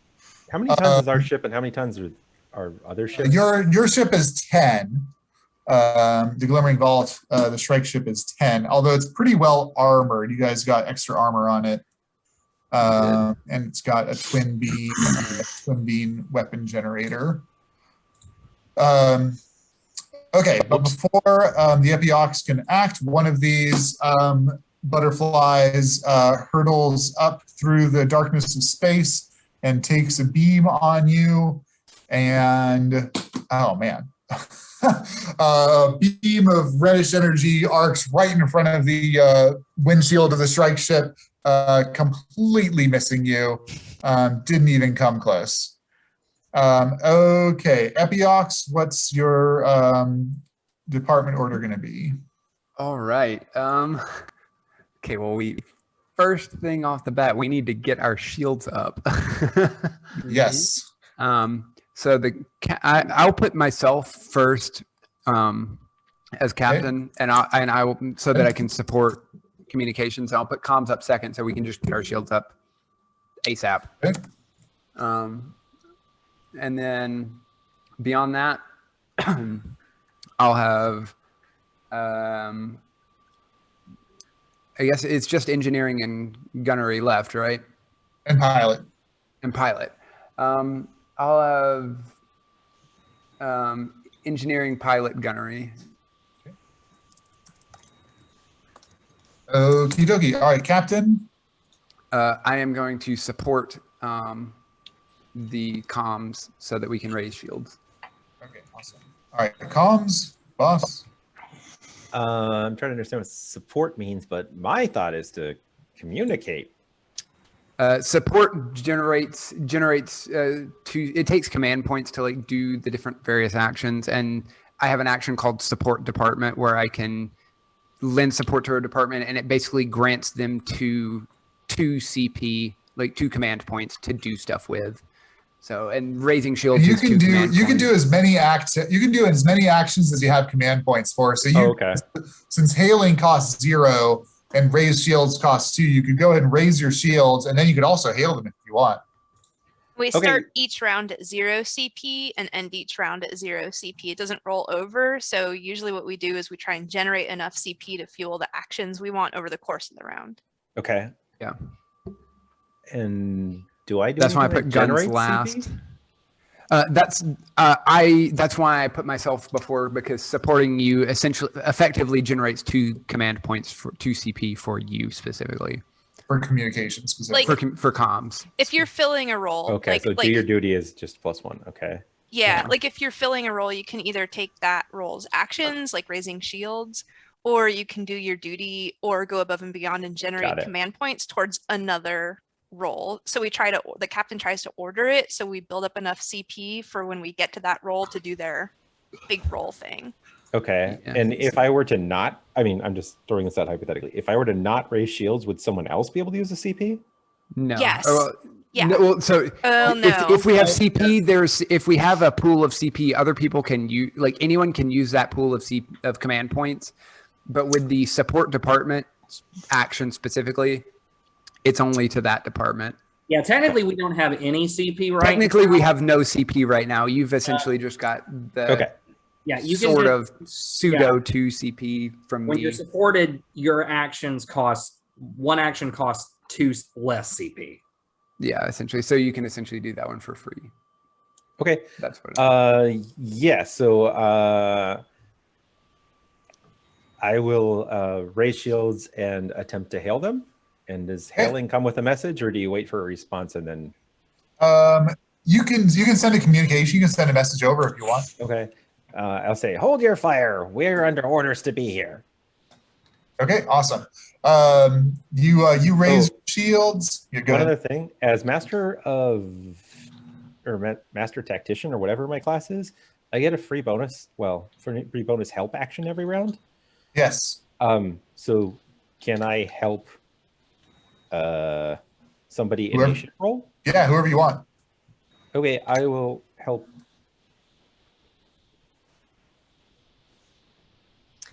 General? I don't know.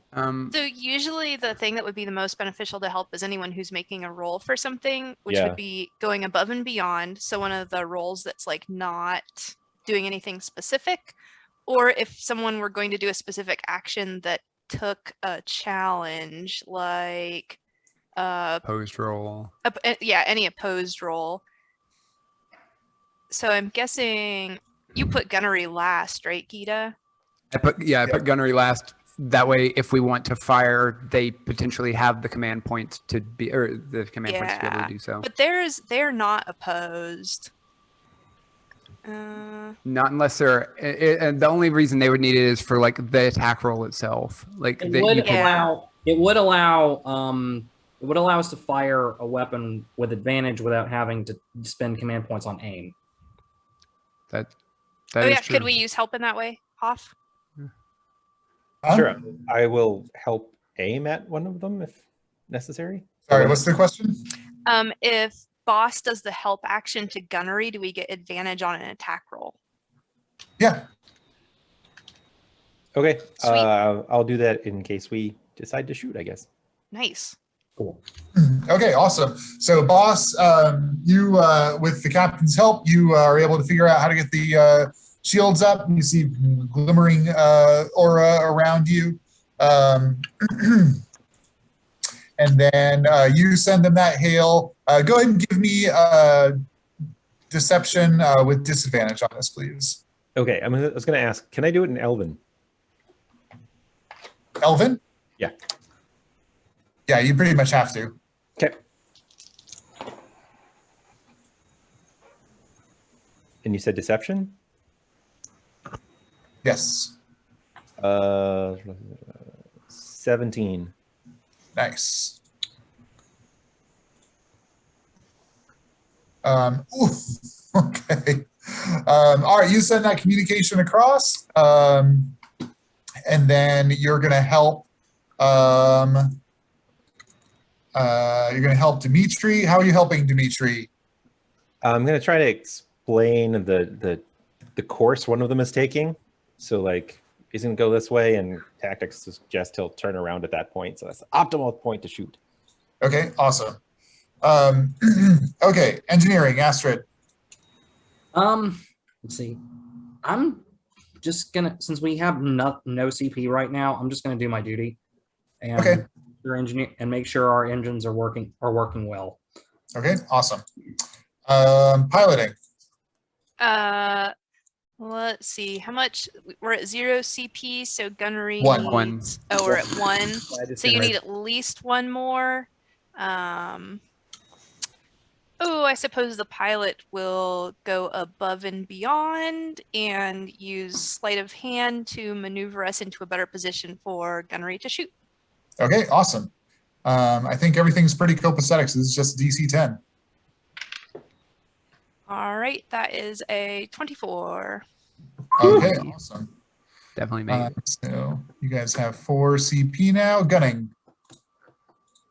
Captain, do we wish to fire? Hailing Can I has make- not been responded to.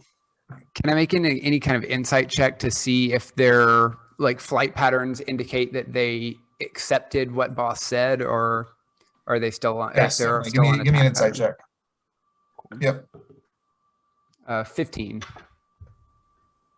15. It does not look like boss's communication has had any change to their strategy. It looks like they're still going to open They're fire still at on you. course. Like, Yep. Well, yeah. Go ahead and fire Dimitri. I think that's our best course. They don't seem to be deviating. It will be my pleasure. We have enough CP for you to target a system too. You can fire all guns and target a system, and you don't have to aim. Yeah. I will shoot for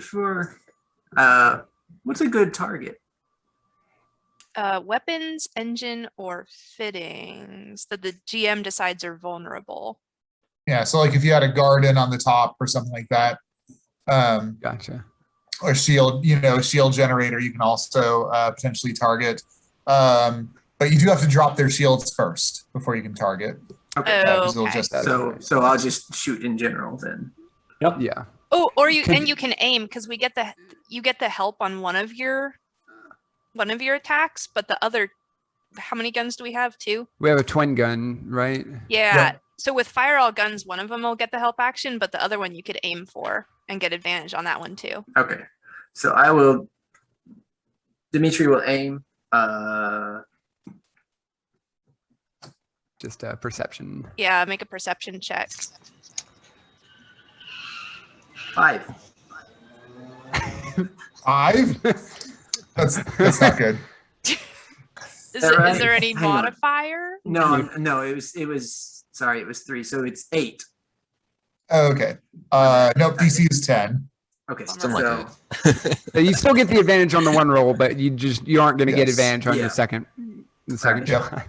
And then the other question is how much energy are you putting into each shot? You guys have Oh yeah. How much? 10 SP, and you regenerate 10 every round. So as Yeah, long I was as gonna you say take a hit. you might as well just go for it. Like right now, This is the we end of don't the need round, it to. So the SP carry, yeah. You're the last one in the round. You might as well just dump it because we don't need to recharge our shields, and we're gonna get our SP back Do on the round we- start. do we want to dump a disproportionate amount in one of the two because one of them has advantage? Does it matter? You can max out at 5, so you can. Okay, so it doesn't matter. Both of them. Yep. Yeah, Okay. just max them both out, and let's just target. Let's try and shoot the first ship. Can we target the first one and see what happens, or do we fire no? Because both? it's a twin beam. Both have to Got target it. the same target. Okay, cool. That makes my point moot. Yep. Fire away, Dimitri. Firing the laser.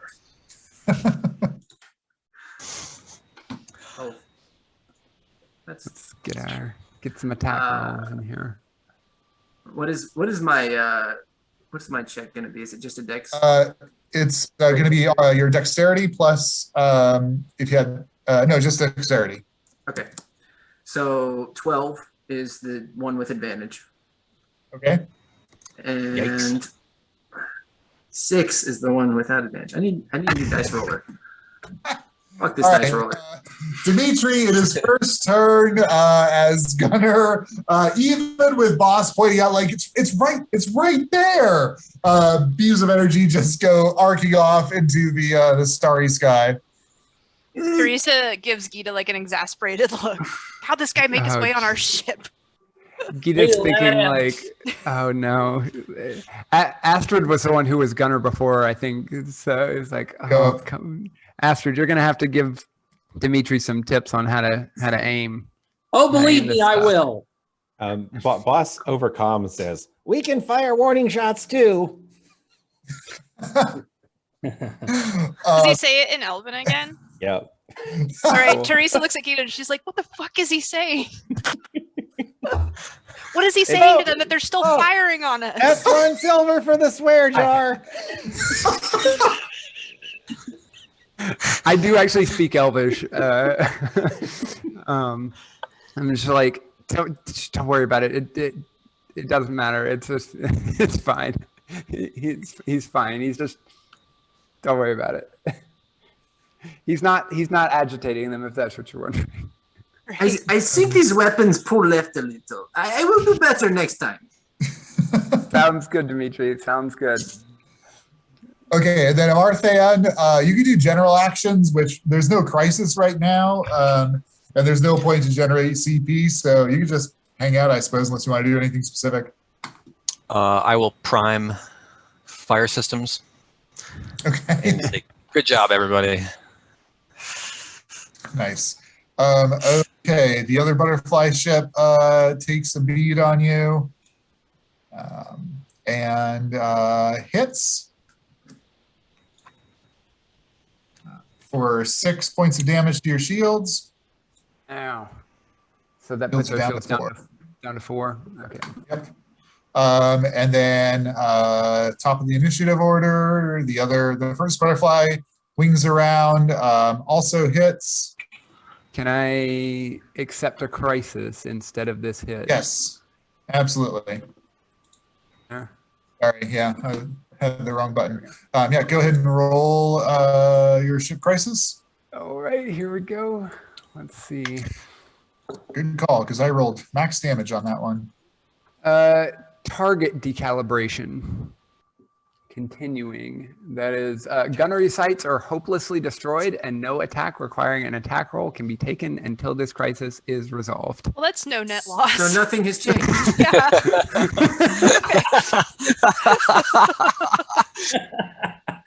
So as you're saying, like the sights, the guns pull left, the sights aren't lined up, the sights just get blasted. Dimitri's like, see? I told you. It's bad sight. Well, unfortunately, I think now you're actually correct, and I think the sights really are now skewed because I can see from here that they're aiming left, so they're very, very far off. Thank you, Dimitri. I'm glad you understand problem. We will fix. Oh my god.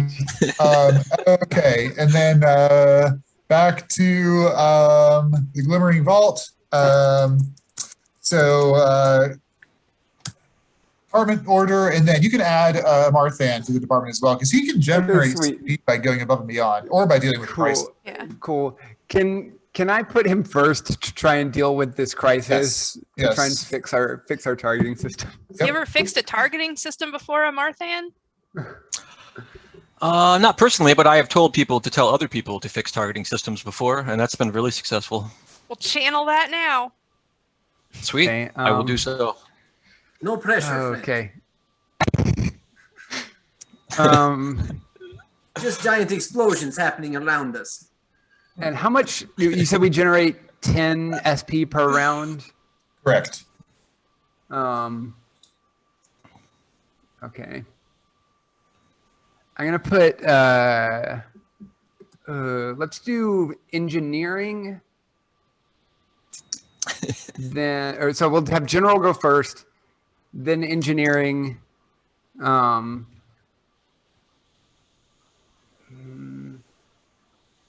Pilot, comms, gunnery.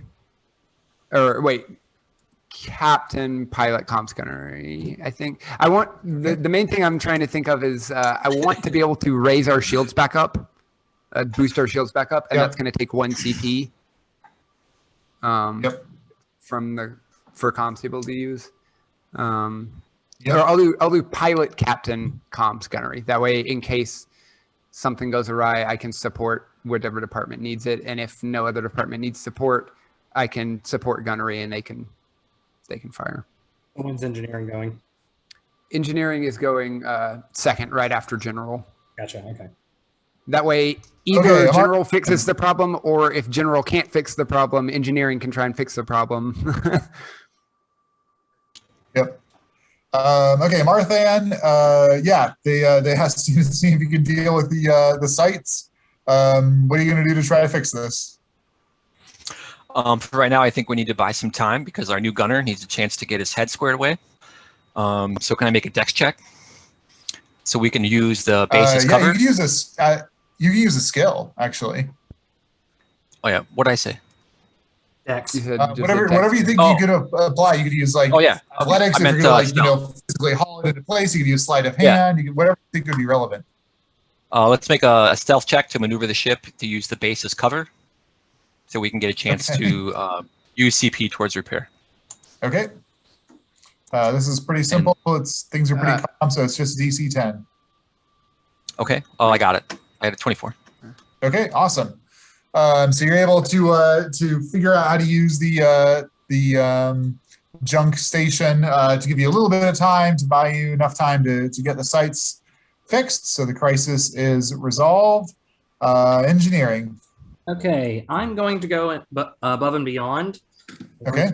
History to recall the last time we had to deal with Elven Fleet ships, and remember how it was that we managed to get the ship, managed to synergize the systems of the ship in order to move around and work most efficiently.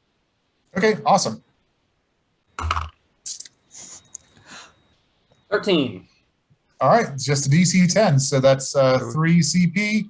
So we've got a total of 3 right now. As Astrid's kind of recalling to you all how to deal strategically with the Elven Fleet. All right, pilot. Can I use 2 of that for evasive maneuvers, or you want me to just do my duty?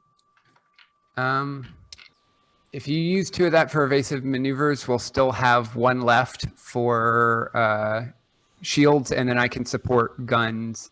Yeah, I can support guns. We'd only be able to fire one of our guns. Yeah. It's up to you. Yeah. Yeah, there's 2 of them and 1 of us. Go ahead and start trying to shake them, Teresa. I think odds are in our favor if they're having a hard time hitting us. All right. That is a 21.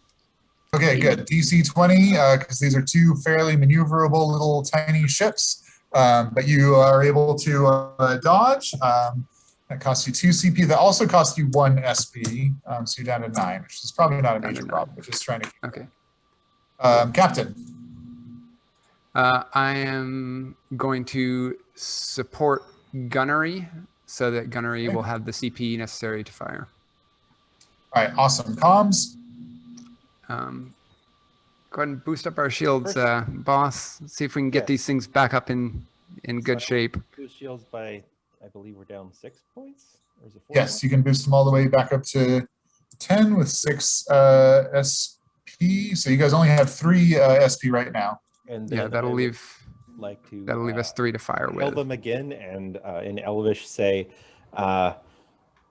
in pursuance with statute 16.3 and under the direction of Admiral insert Elvish name here, you will be destroyed for insurrection. All right, awesome. I think that I'm going to say no amount of deception is going to work at this point. They rolled a nat 20 on their first insight on you, so they're not buying it. Lovely. All right, that's calm. So your shields back up to full gunnery. Excellent. All right. Oh, sorry. We got you straightened out. We got your sights fixed up. And I'm assisting again with trajectory with my help action. Oh, nice. Okay, and you can fire all guns because you still have 1 CP. Remain. Oh yeah, we can fire all guns because we had 1 CP left over. I think, or did we? Oh wait, no, I'm Oh sorry. no, we used I the one didn't to count. raise. We used the one to raise Just one shields. raise shields. Okay, sorry. Cool. Yep. So Okay, you yeah, can you just can. fire one gun. So go ahead and roll with advantage on this one, Dimitri. First one's 20. We're good. Hey. Hey. Yeah. Okay, are you going to put all 3 of your SP left? Yeah, we might as Absolutely, no well. point. All right, so All go ahead right. and roll 3d4. Does that? Oh, that wasn't. But that is a total of 29, a nat 20. Yeah. No, that was a net 20. Oh shit! Okay, roll 64. There we go. 13. Holy shit! All right, you hit the thing. Now that you got your sights figured out, you hit the thing dead center. It penetrates the shields. The shields fail utterly. It hits the butterfly, burns a hole through the ship as it is utterly destroyed. That's more like it. Woo! Yeah, more like that. More like that. Just It can need, shoot. just need slight sight adjustment. Everything fine.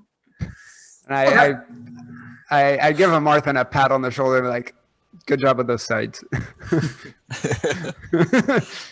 I think they probably didn't pass inspection. I'm pretty sure that they did. You know, the thing about you I didn't is certify you though.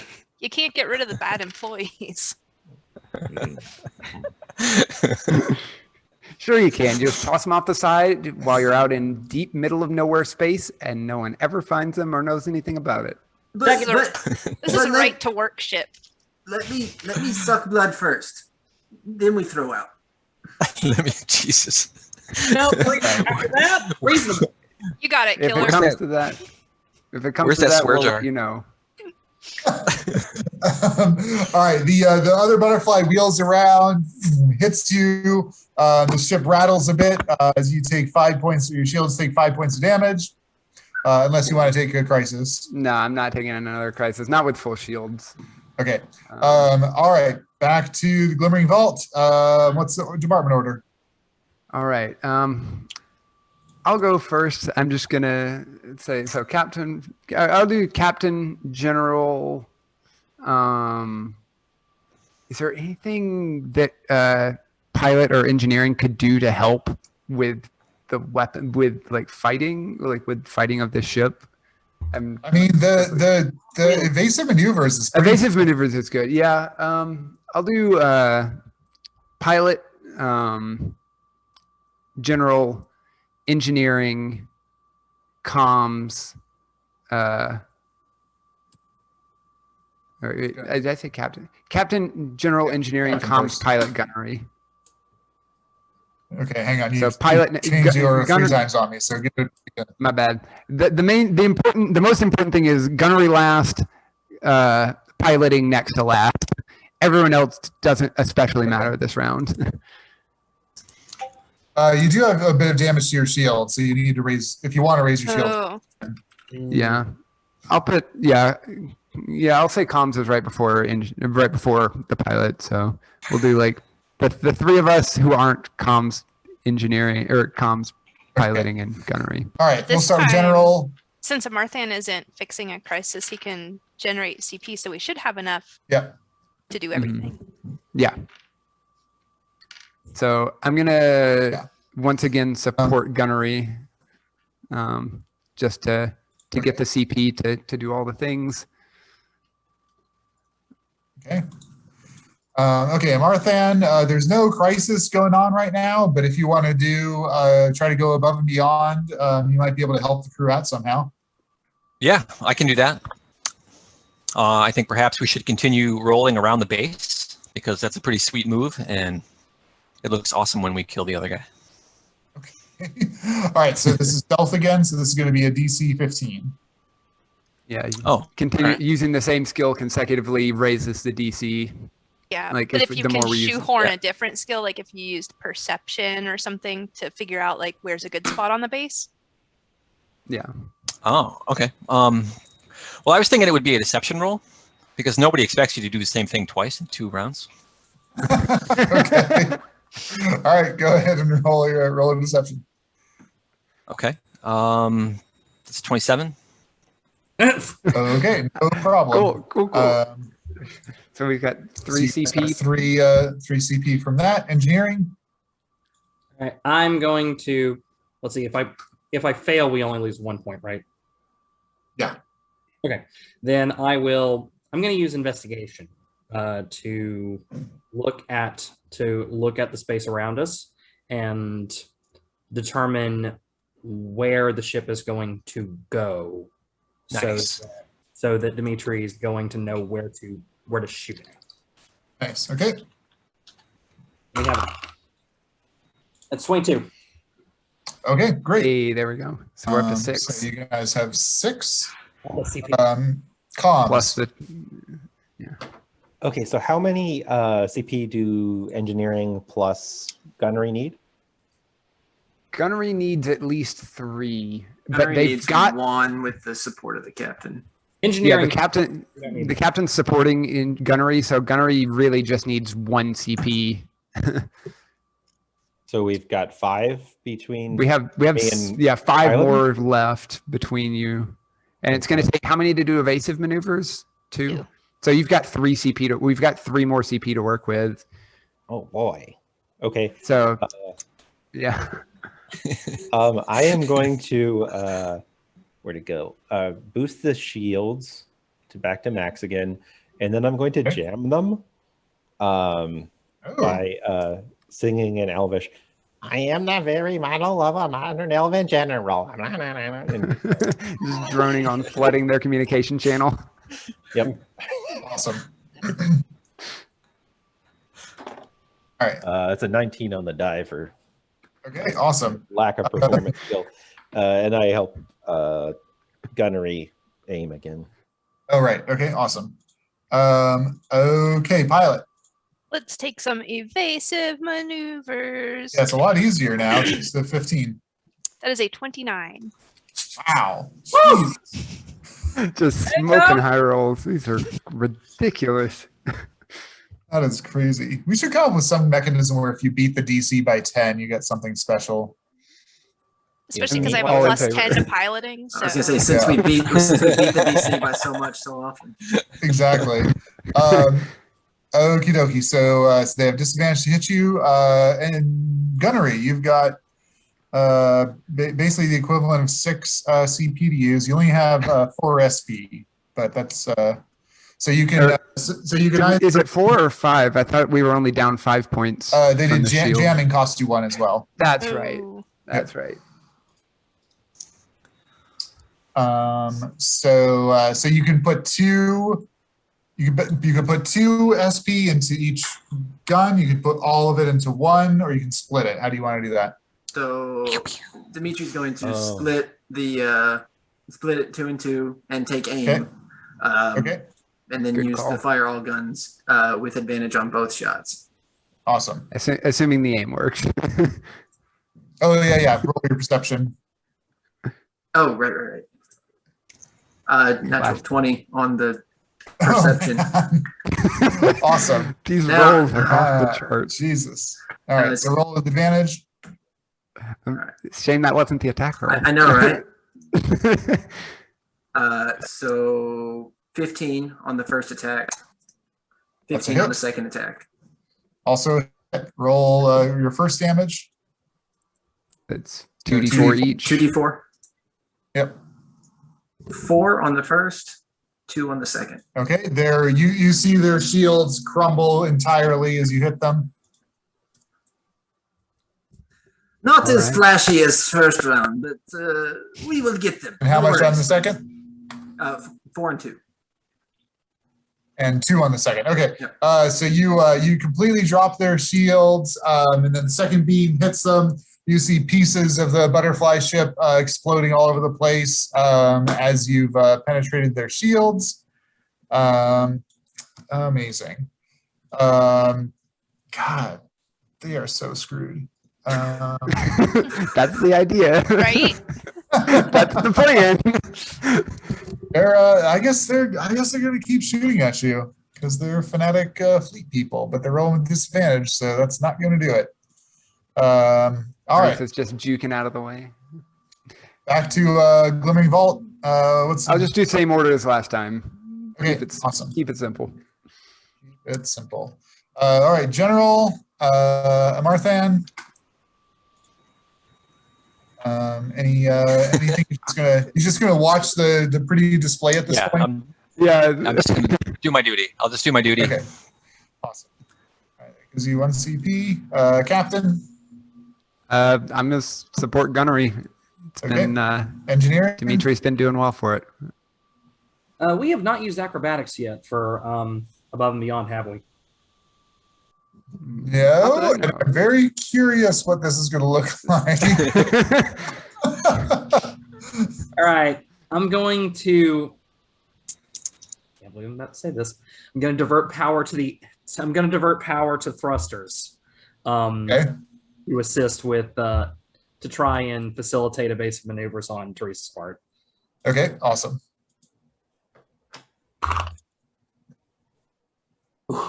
That's 13. Okay, that's enough.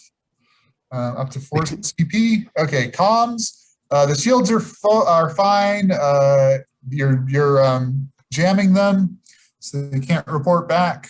Do I need to jam again, or how long does that last? Yeah, it says it's just for 1 round, but I think that's Yeah, kind it of says- so. I think that it would be. I think that we don't need to modify that, like for the encounter or something, because it's pretty expensive for what you get. Yeah.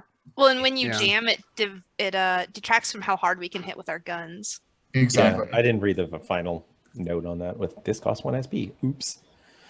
All right, so I will just do my duty then, I think. Okay. We're up to Awesome. 5. Yeah. Yep. 5.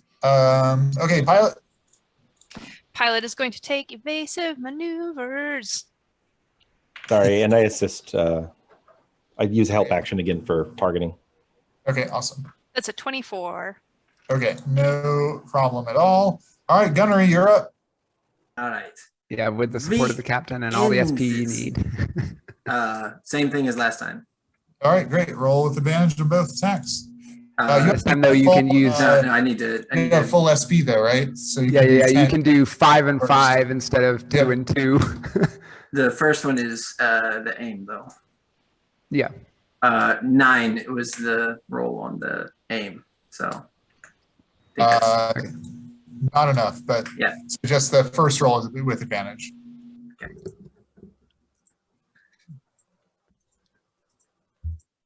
Uh, 23 on the first attack. Okay, Ooh, go ahead and roll the damage on that. it's probably dead on the first shot. That's good. 5. It's 5d4. Yeah, 5d4. 17. Yeah, you hit a dead center, blast through their shield, completely obliterate the ship. It is destroyed. That's good because the second one was a natural 1. The second attack. Wasn't looking forward to that. Okay, you've destroyed the protective ships around Fiddle and Nora. And you see this kind of tree laid on its side here out in space. You don't see any obvious like docking area. It looks like they just kind of drag ships up to the thing and like dump them. Weird. Do we have any insight as to like how why this thing just looks like a big log? Is this like a thing? Yeah, you can be a history check. I will assist with that. 16. Yeah, all of the Elven Fleet vessels and stations are grown out of plants. So this is pretty typical. The major difference is that it doesn't look like it's alive. It looks like it's dead. Oh, like this is a dead, discarded one. Yep. Makes sense because a All right. Well, tree would rot. Does it seem to have an air bubble around it? It does. Yes, it has an air pocket. I don't think you guys have sensors. You just have life sensors. You can use your life sensors. yeah. Let's do Do we have any life on this thing? Because I don't want to go in and our air pocket disperse amongst this huge area. Yeah. Actually, I guess if we went in, yeah. What would happen to our air pocket if we went into like up to a giant object like this that didn't have an air pocket or had a stale air pocket? We start tracking your asphyxiation rounds. Cool. Cool. Except Dimitri, who doesn't need to breathe. Look, Dimitri. Okay. And you're we have a 90% nice. crew transition is what we have happen. We need to first- Welcome to my ship. This is good contract. Good contract. Okay, Thank you, boss. everybody. Boss, give me a perception check. I'm sorry, And that's me. What am I doing a perception check for? For the sensors. Our life sensors. I'm gonna say that's about a 5, so something really low. 5 is my 4. favorite number. It's a 4. It's a 4. Okay, great. Yeah, you haven't used these sensor types before, boss. You I still have a song running through my head. It's Which hard to get rid of it once you start.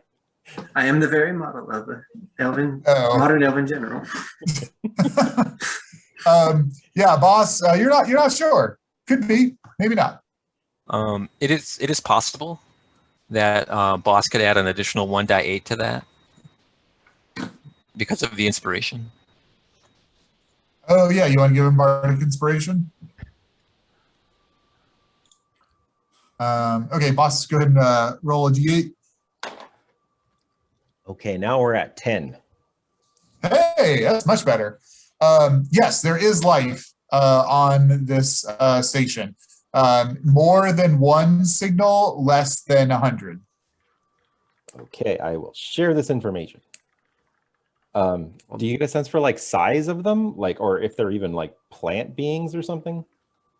Like, would I know the difference between vines and humanoids? Nope. Okay. Well, I guess we might as well tow that one up to the station. That's what they do around here. Yeah. I mean, the life sensors are definitely some level of reassurance that at least something is living on there. So hopefully we don't, suffocate once we get close. Well, There That's could be a generally ground my crew. preference. In my experience, you might encounter a golem. I don't know if those constitute the living. If they do, we'll have to ask them to pay their union dues. All right, let's go. I was gonna say, did the undead show up as a life form on sensors? No. yeah, there's other sensors you might could use to detect that, presumably, but not life sensors. Huh. Yeah, we need to get more sensors. Can I I have use, the money for that. so the way I'm looking at history is more on like the bureaucratic and like document sort of thing. Can I use my history knowledge to look for like a schematic for like an elven ship type of thing to try to figure yeah, out what for elven sure. would be on this big log? Yeah, definitely. I think that's a 17. 16. So So you have a general idea of the layout of this class of Elven station, and as a general rule, the kind of branches that go off from it are where ships would come in to dock, and then the control area is basically near the base of the tree or towards the roots. So probably, if you can dock on one of the branches that's as close to the root system as possible, and then follow whatever, corridors you can towards that part of the tree, that's probably going to be where the command station is. Okay. All right, do Teresa, you you want to want me bring to- us in close? Do you want me to broadcast to the tree that we're coming in now that the rebels have been dispatched? I don't think that's necessary. I'm pretty sure they know those rebels were their scout team. I think we can just land. Murderous assault team. They shot first. They did. It was self-defense. Yep. And even if it wasn't, we're the ones who are still here to tell about it. So Our word Teresa's going to against- pilot us into the roots. Our word against theirs, and they're dead. All right, give me a piloting check. 14. Okay. You come in, and again, it seems like this isn't well designed for ships to kind of come in and dock normally. So you're having a little bit of difficult time with it. You scrape the hull against the branch as you're trying to align it. You eventually do, but the ship takes 1 point of hull damage. Does anyone have deep speech? No. I cannot. Teresa says something awful sounding. Oh yeah, like truly alien, like absolutely horrifically alien. Like everyone's mind, like you get a little bit of a buzzing sound almost, as Teresa swears. But you managed to dock. She manages to avoid the swear jar too. all right, well, You guys gear up, get to the entrance into the station, hop out. Who's going first? I want to go first. Gita, You know who's this- going first? this is All right. not a Union inspection trip. We are probably going to have to either sneak our way through here or fight our way through here to grab what we need and get out of here. So Ye have little faith. Or if we are very lucky, we get to do both. Yeah. Wait. Have faith and the other sneak thing. and fight, I believe, is what Dimitri is referring to. You sure? I think he was going with have faith and go first. Uh-huh. So anyways, how do you think you'd handle yourself in a fight here, boss, in case things go south? I send my minions after things. Hmm. And they would be. And Where- those are back on the Rock of Brawl, so How about us to the sneaking side? Are you going to alert this whole station to our presence? Why would I do that? By getting caught. Even short people are loud. I'm quiet. I don't know what you're talking about. You have no shoes. You have claws that make very loud tapping. Click, clack, click, clack. They just think there's rats scurrying around. It's no big deal. Actually, here, that's probably reasonable. Yeah, I don't want to be the stick in the mud, but usually Elven Fleet protocol during a surprise assault would be to put the system on alert. So we've only got a certain amount of time here before we should really get the fuck out of here. Oh, swear jar! All right, Gita, I'm going. I'm going to redisguise myself as Lieutenant Cirilla Whiteash. Are you guys going to try to be stealthy here, or what's the plan? I I say we should be stealthy until we get caught, and then I'll start. And then I'll start. Definitely try and do this covertly if possible. Nita, you gonna do the thing? Also, before we go, what are you doing over there, Amaranth? What is that? What are you doing with that stuff? Sorry? That you were just pouring that on the ground. What is that? That dust you were just putting on the ground there. What's that for? I think he put his money in the swear jar, right? I didn't see any dust. It's a ward against divination. So after the flitters have been apprised of the situation and they've made contact with the enemy, they send a communication up the chain of command. We didn't start jamming right away, so they're going to do reconnaissance via divination on this site to see what exactly has happened as soon as they get the message. Insight. Yeah, I was going to say, The can I roll magic an insight pages. on that? Does that seem like a plausible explanation? Go ahead and tell me what your bonuses are. 0. +5.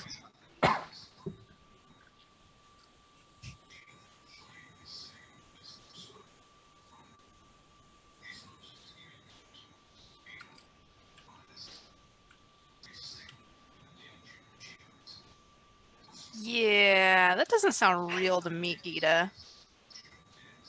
I don't know, maybe. Fair enough. Can we argue about it while we're looking for the code book? That seems plausible. No, we can't. Then we would be noisy. Gosh. I mean, if we didn't start jamming them immediately, so it's possible they. I mean, yeah, it seems reasonable to me. Like you could get word out, and they might know something about us and try and find us here. Look, I'm not saying it happened. I'm saying if it did happen, we should have a countermeasure. That's what the Either spell way, is doing. let's go. Yeah, we're waiting. Okay. Yeah. All right. Well, everyone stick close. We're gonna do this quietly. All right. Trying to not fight if we don't have to. Just stick near me, and we'll get in there all stealthy like. And I'm gonna cast Pass Without Trace. Okay, There you so go. let me go ahead and roll your appropriate stealth, add 10 to it. Put it in the chat for me, please. Why do we add 10? That's without Because- trace. Because of Pass Pass Without Without Trace. Trace. Okay. Hey, Eric. 39. That's pretty good. I didn't quite match their will. Got a 36. Me with my pedestrian 29. I love this stuff. Cool. Okay, awesome. Thanks. All right, you all get onto the station. There's not a very good light source. The Elven station that you guys were on last time was pretty well illuminated. You know, there were like glow globes periodically placed. It seems like whatever is normally up for illumination is not there. It's pretty dim. Every now and then there's like a little phosphorescent kind of moss type glow. Every now and then there's like a glow globe that's kind of flickering. But for the most part, it looks like there's nobody home here, at least in this part of the station where you've landed, and there's no illumination. Does that pose a problem for anybody? Teresa flips down her goggles of night. Oh wait, hold on. Let me- If dark vision works, I'm good. Yep. Yeah, I need dark to vision look here up- as well. Okay. I have dark vision, but I think it's like something different with it because of my subclass. I need to pull that up because I didn't write it down. Okay. You guys progress in through the hallways. The corridors are, basically made from this tree, essentially, and they're kind of these hollow tubes that project down the branches. It looks like two things have happened. One is that they've kind of overgrown, like the wood isn't perfectly smooth, and it looks like it's kind of warped here and there as if it's been growing out of control. And then somewhat more importantly, there's like moss and like fungus and like oyster mushrooms, like the kind of shelf type things, like eating into the tree, almost all over the place, like on the floor, on the walls, on the ceilings. It's not completely carpeted in this fungus, but I'd say like a full 40% of what you're seeing is covered in some kind of mushroom or mold or fungus. And that would not have sent off the life sensor? Because earlier I was asking about vines, but what about all this moss and mushroom and stuff? Yeah, give me a nature check or an arcana check. 16? As a general rule, the life sensors will detect animal life. Okay.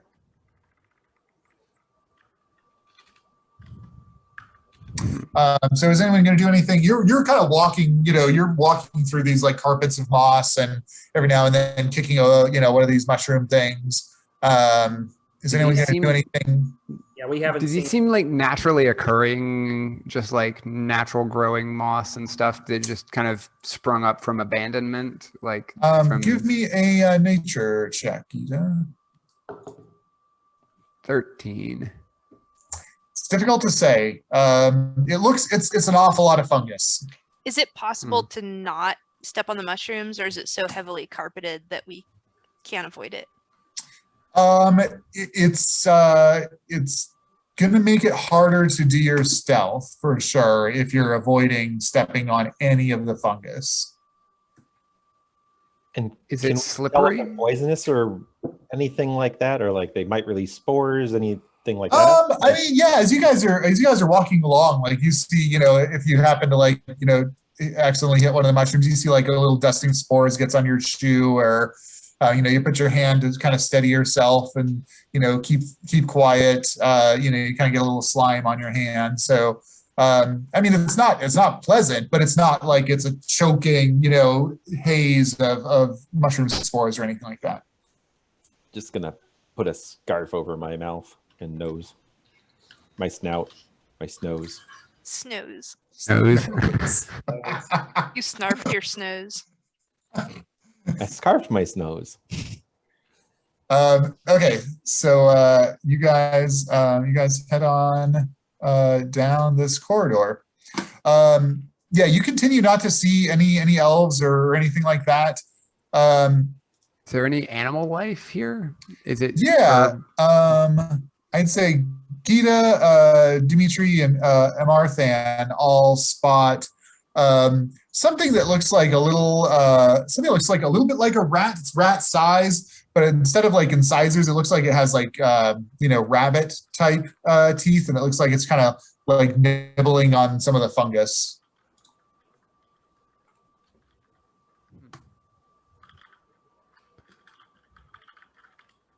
All right. Well, There's some animal life here that looks like it's living in kind of normal coexistence with this fungus.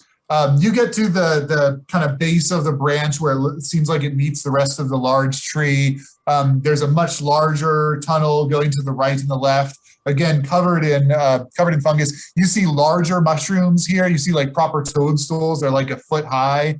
You see a little more bioluminescent fungi. If you're going to follow Boss's instructions, that would be turning right towards the root system. Ida, where's Amarthan? Yeah. I look Did we around. lose Do him? I see Amarthan? He is in fact invisible. What kind of order were we going in? Where was Amarthan next to? No Dimitri? order, because Yeah. Yeah, we're just kind of chaotic order, I think I would amorphous. say, because it sounded like everyone wanted to be the first one to go. Dimitri, where's Amarthan? I am not seeing him. Do we need to backtrack? Did we lose him in here?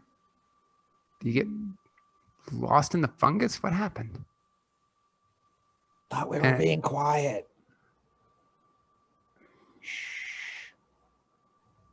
This is really disconcerting. We're gonna have to backtrack. Yeah, we have to go back and find out where he went.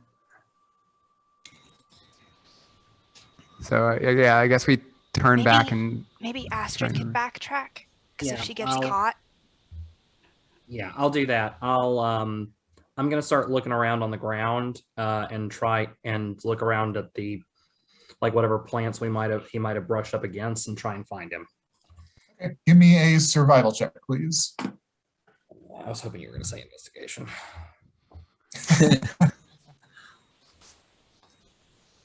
Oh, not bad. That's a 19. Wow. Yeah, it looks like you kind of track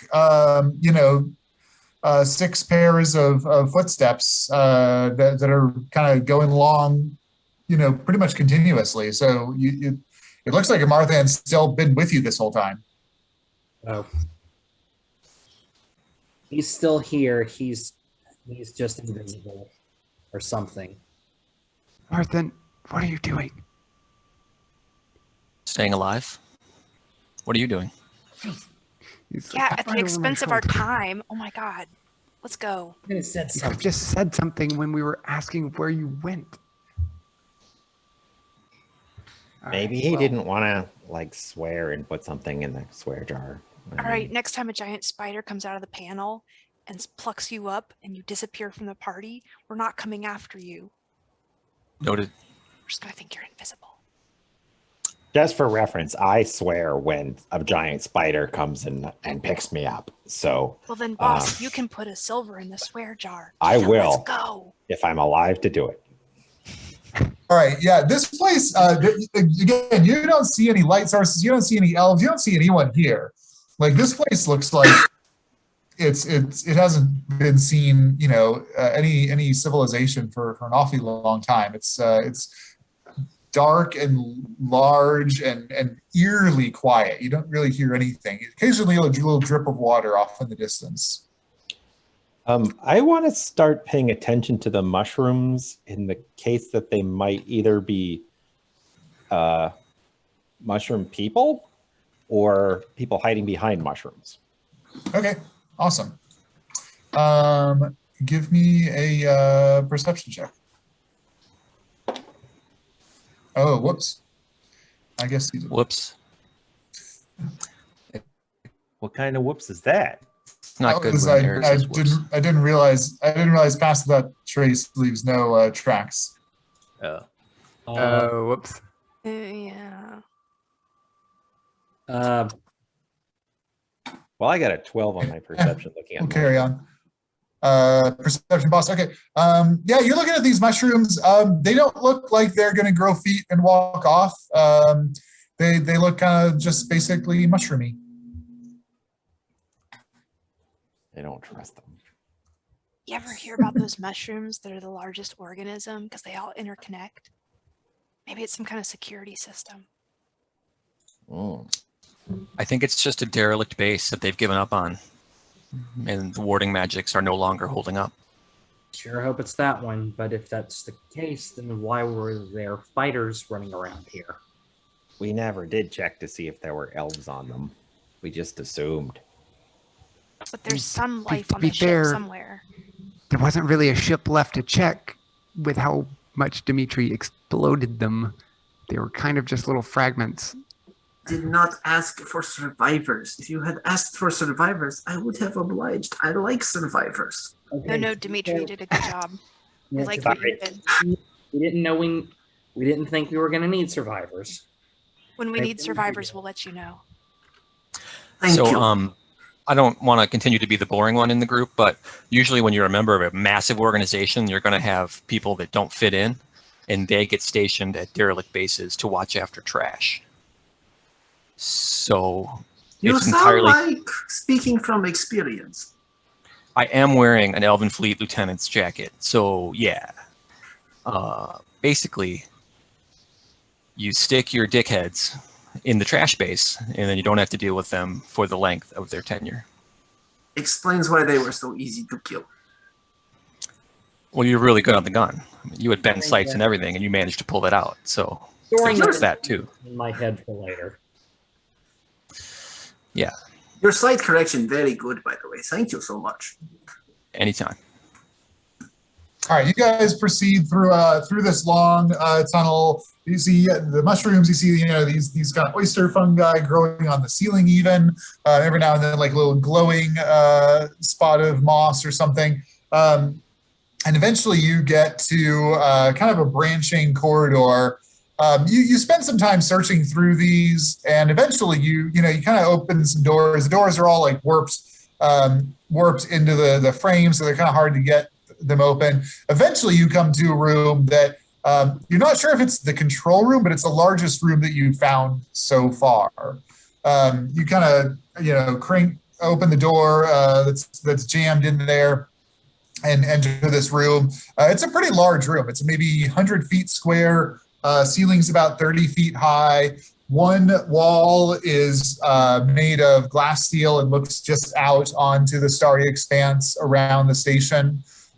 You see there's a number of tables, lots of kind of instruments and, control panels and those kinds of things, all sorts of magical, dials and crystals. So it looks like some kind of command center. You don't see any obvious papers anywhere. All right, I'm going to start digging around and try and figure out where this code book might be. Okay, Astrid's digging around. Dimitri, what are you doing? Dimitri is scanning around, looking to see if there are any signs of movement or life or people watching. So, okay. Did you guys close the door behind you when you went in? Teresa will stand at the door. That is open or closed? Pulled to. It was pretty difficult to get open. Is it now that we've like busted it loose? Can we open and close it freely? Yeah, I mean you can like close it like almost all the way. If you wanted to actually like pull it closed into the door frame, you'd have to wrestle it and jam it and kick it and everything. Gotcha. Teresa will just pull it too and then stand at the door. Just kind of shit in investigation. Awesome. Gita? Gita is going to cast Detect Magic and look around to see if there's anything obviously magical. I mean, I guess if there's command, structure, some of that stuff might be magic, but any out of place magic stuff in particular. Okay, boss. I want to go to try to find the communications terminal and see if it's active or if it's received any messages, particularly in the last hour and a half, basically. Okay, awesome. Amarthan? I think I'm just going to pick a spot in the corner. And maybe look for captain's quarters, the secret door for captain's quarters or meeting room off the controls. Awesome. All right. So Dimitri, Teresa, you guys give me perception. Amarthan, give me perception. Put them in the chat for me if you would. Astrid, investigation. Gita, investigation. And boss, investigation.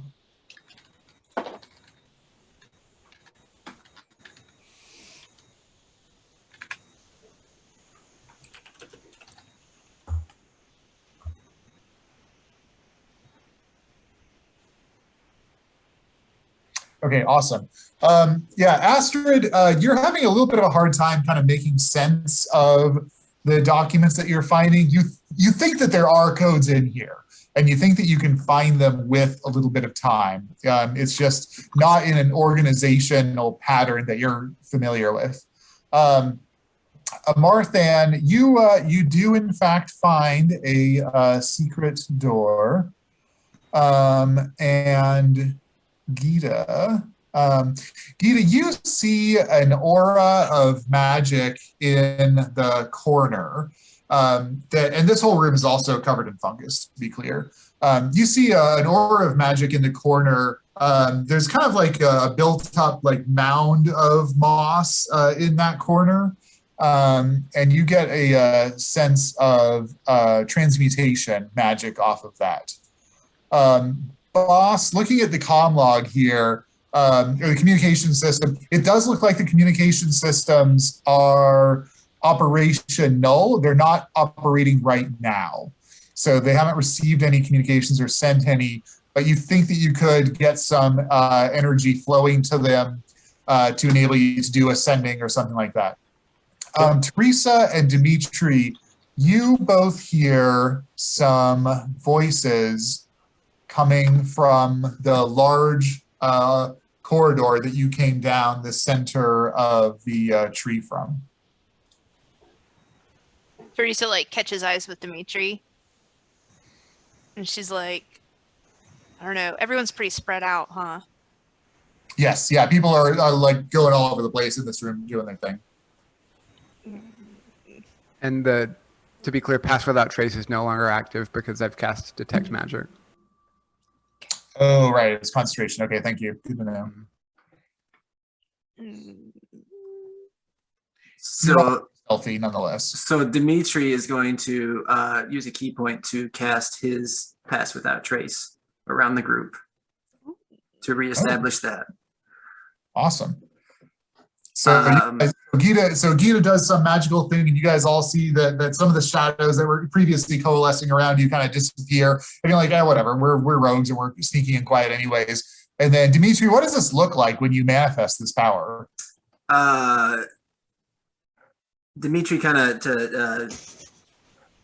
takes a very calming. He's usually a little bit like chilled and loosey goosey, and he kind of focuses and channels his ki, and it emanates as this like shadow that just kind of envelops and wraps around. Very vampiric, very awesome. Dracula. So this shadow kind of emanates from Dimitri and like crawls across the ground and wraps around everybody in a somewhat unsettling manner. Teresa's gonna gesture in the air to try and get people's attention, point at the hall, and go like, get down. Okay, awesome. What are you two at the door gonna do? Just move away from it? It sounds like the voices are coming right towards the door.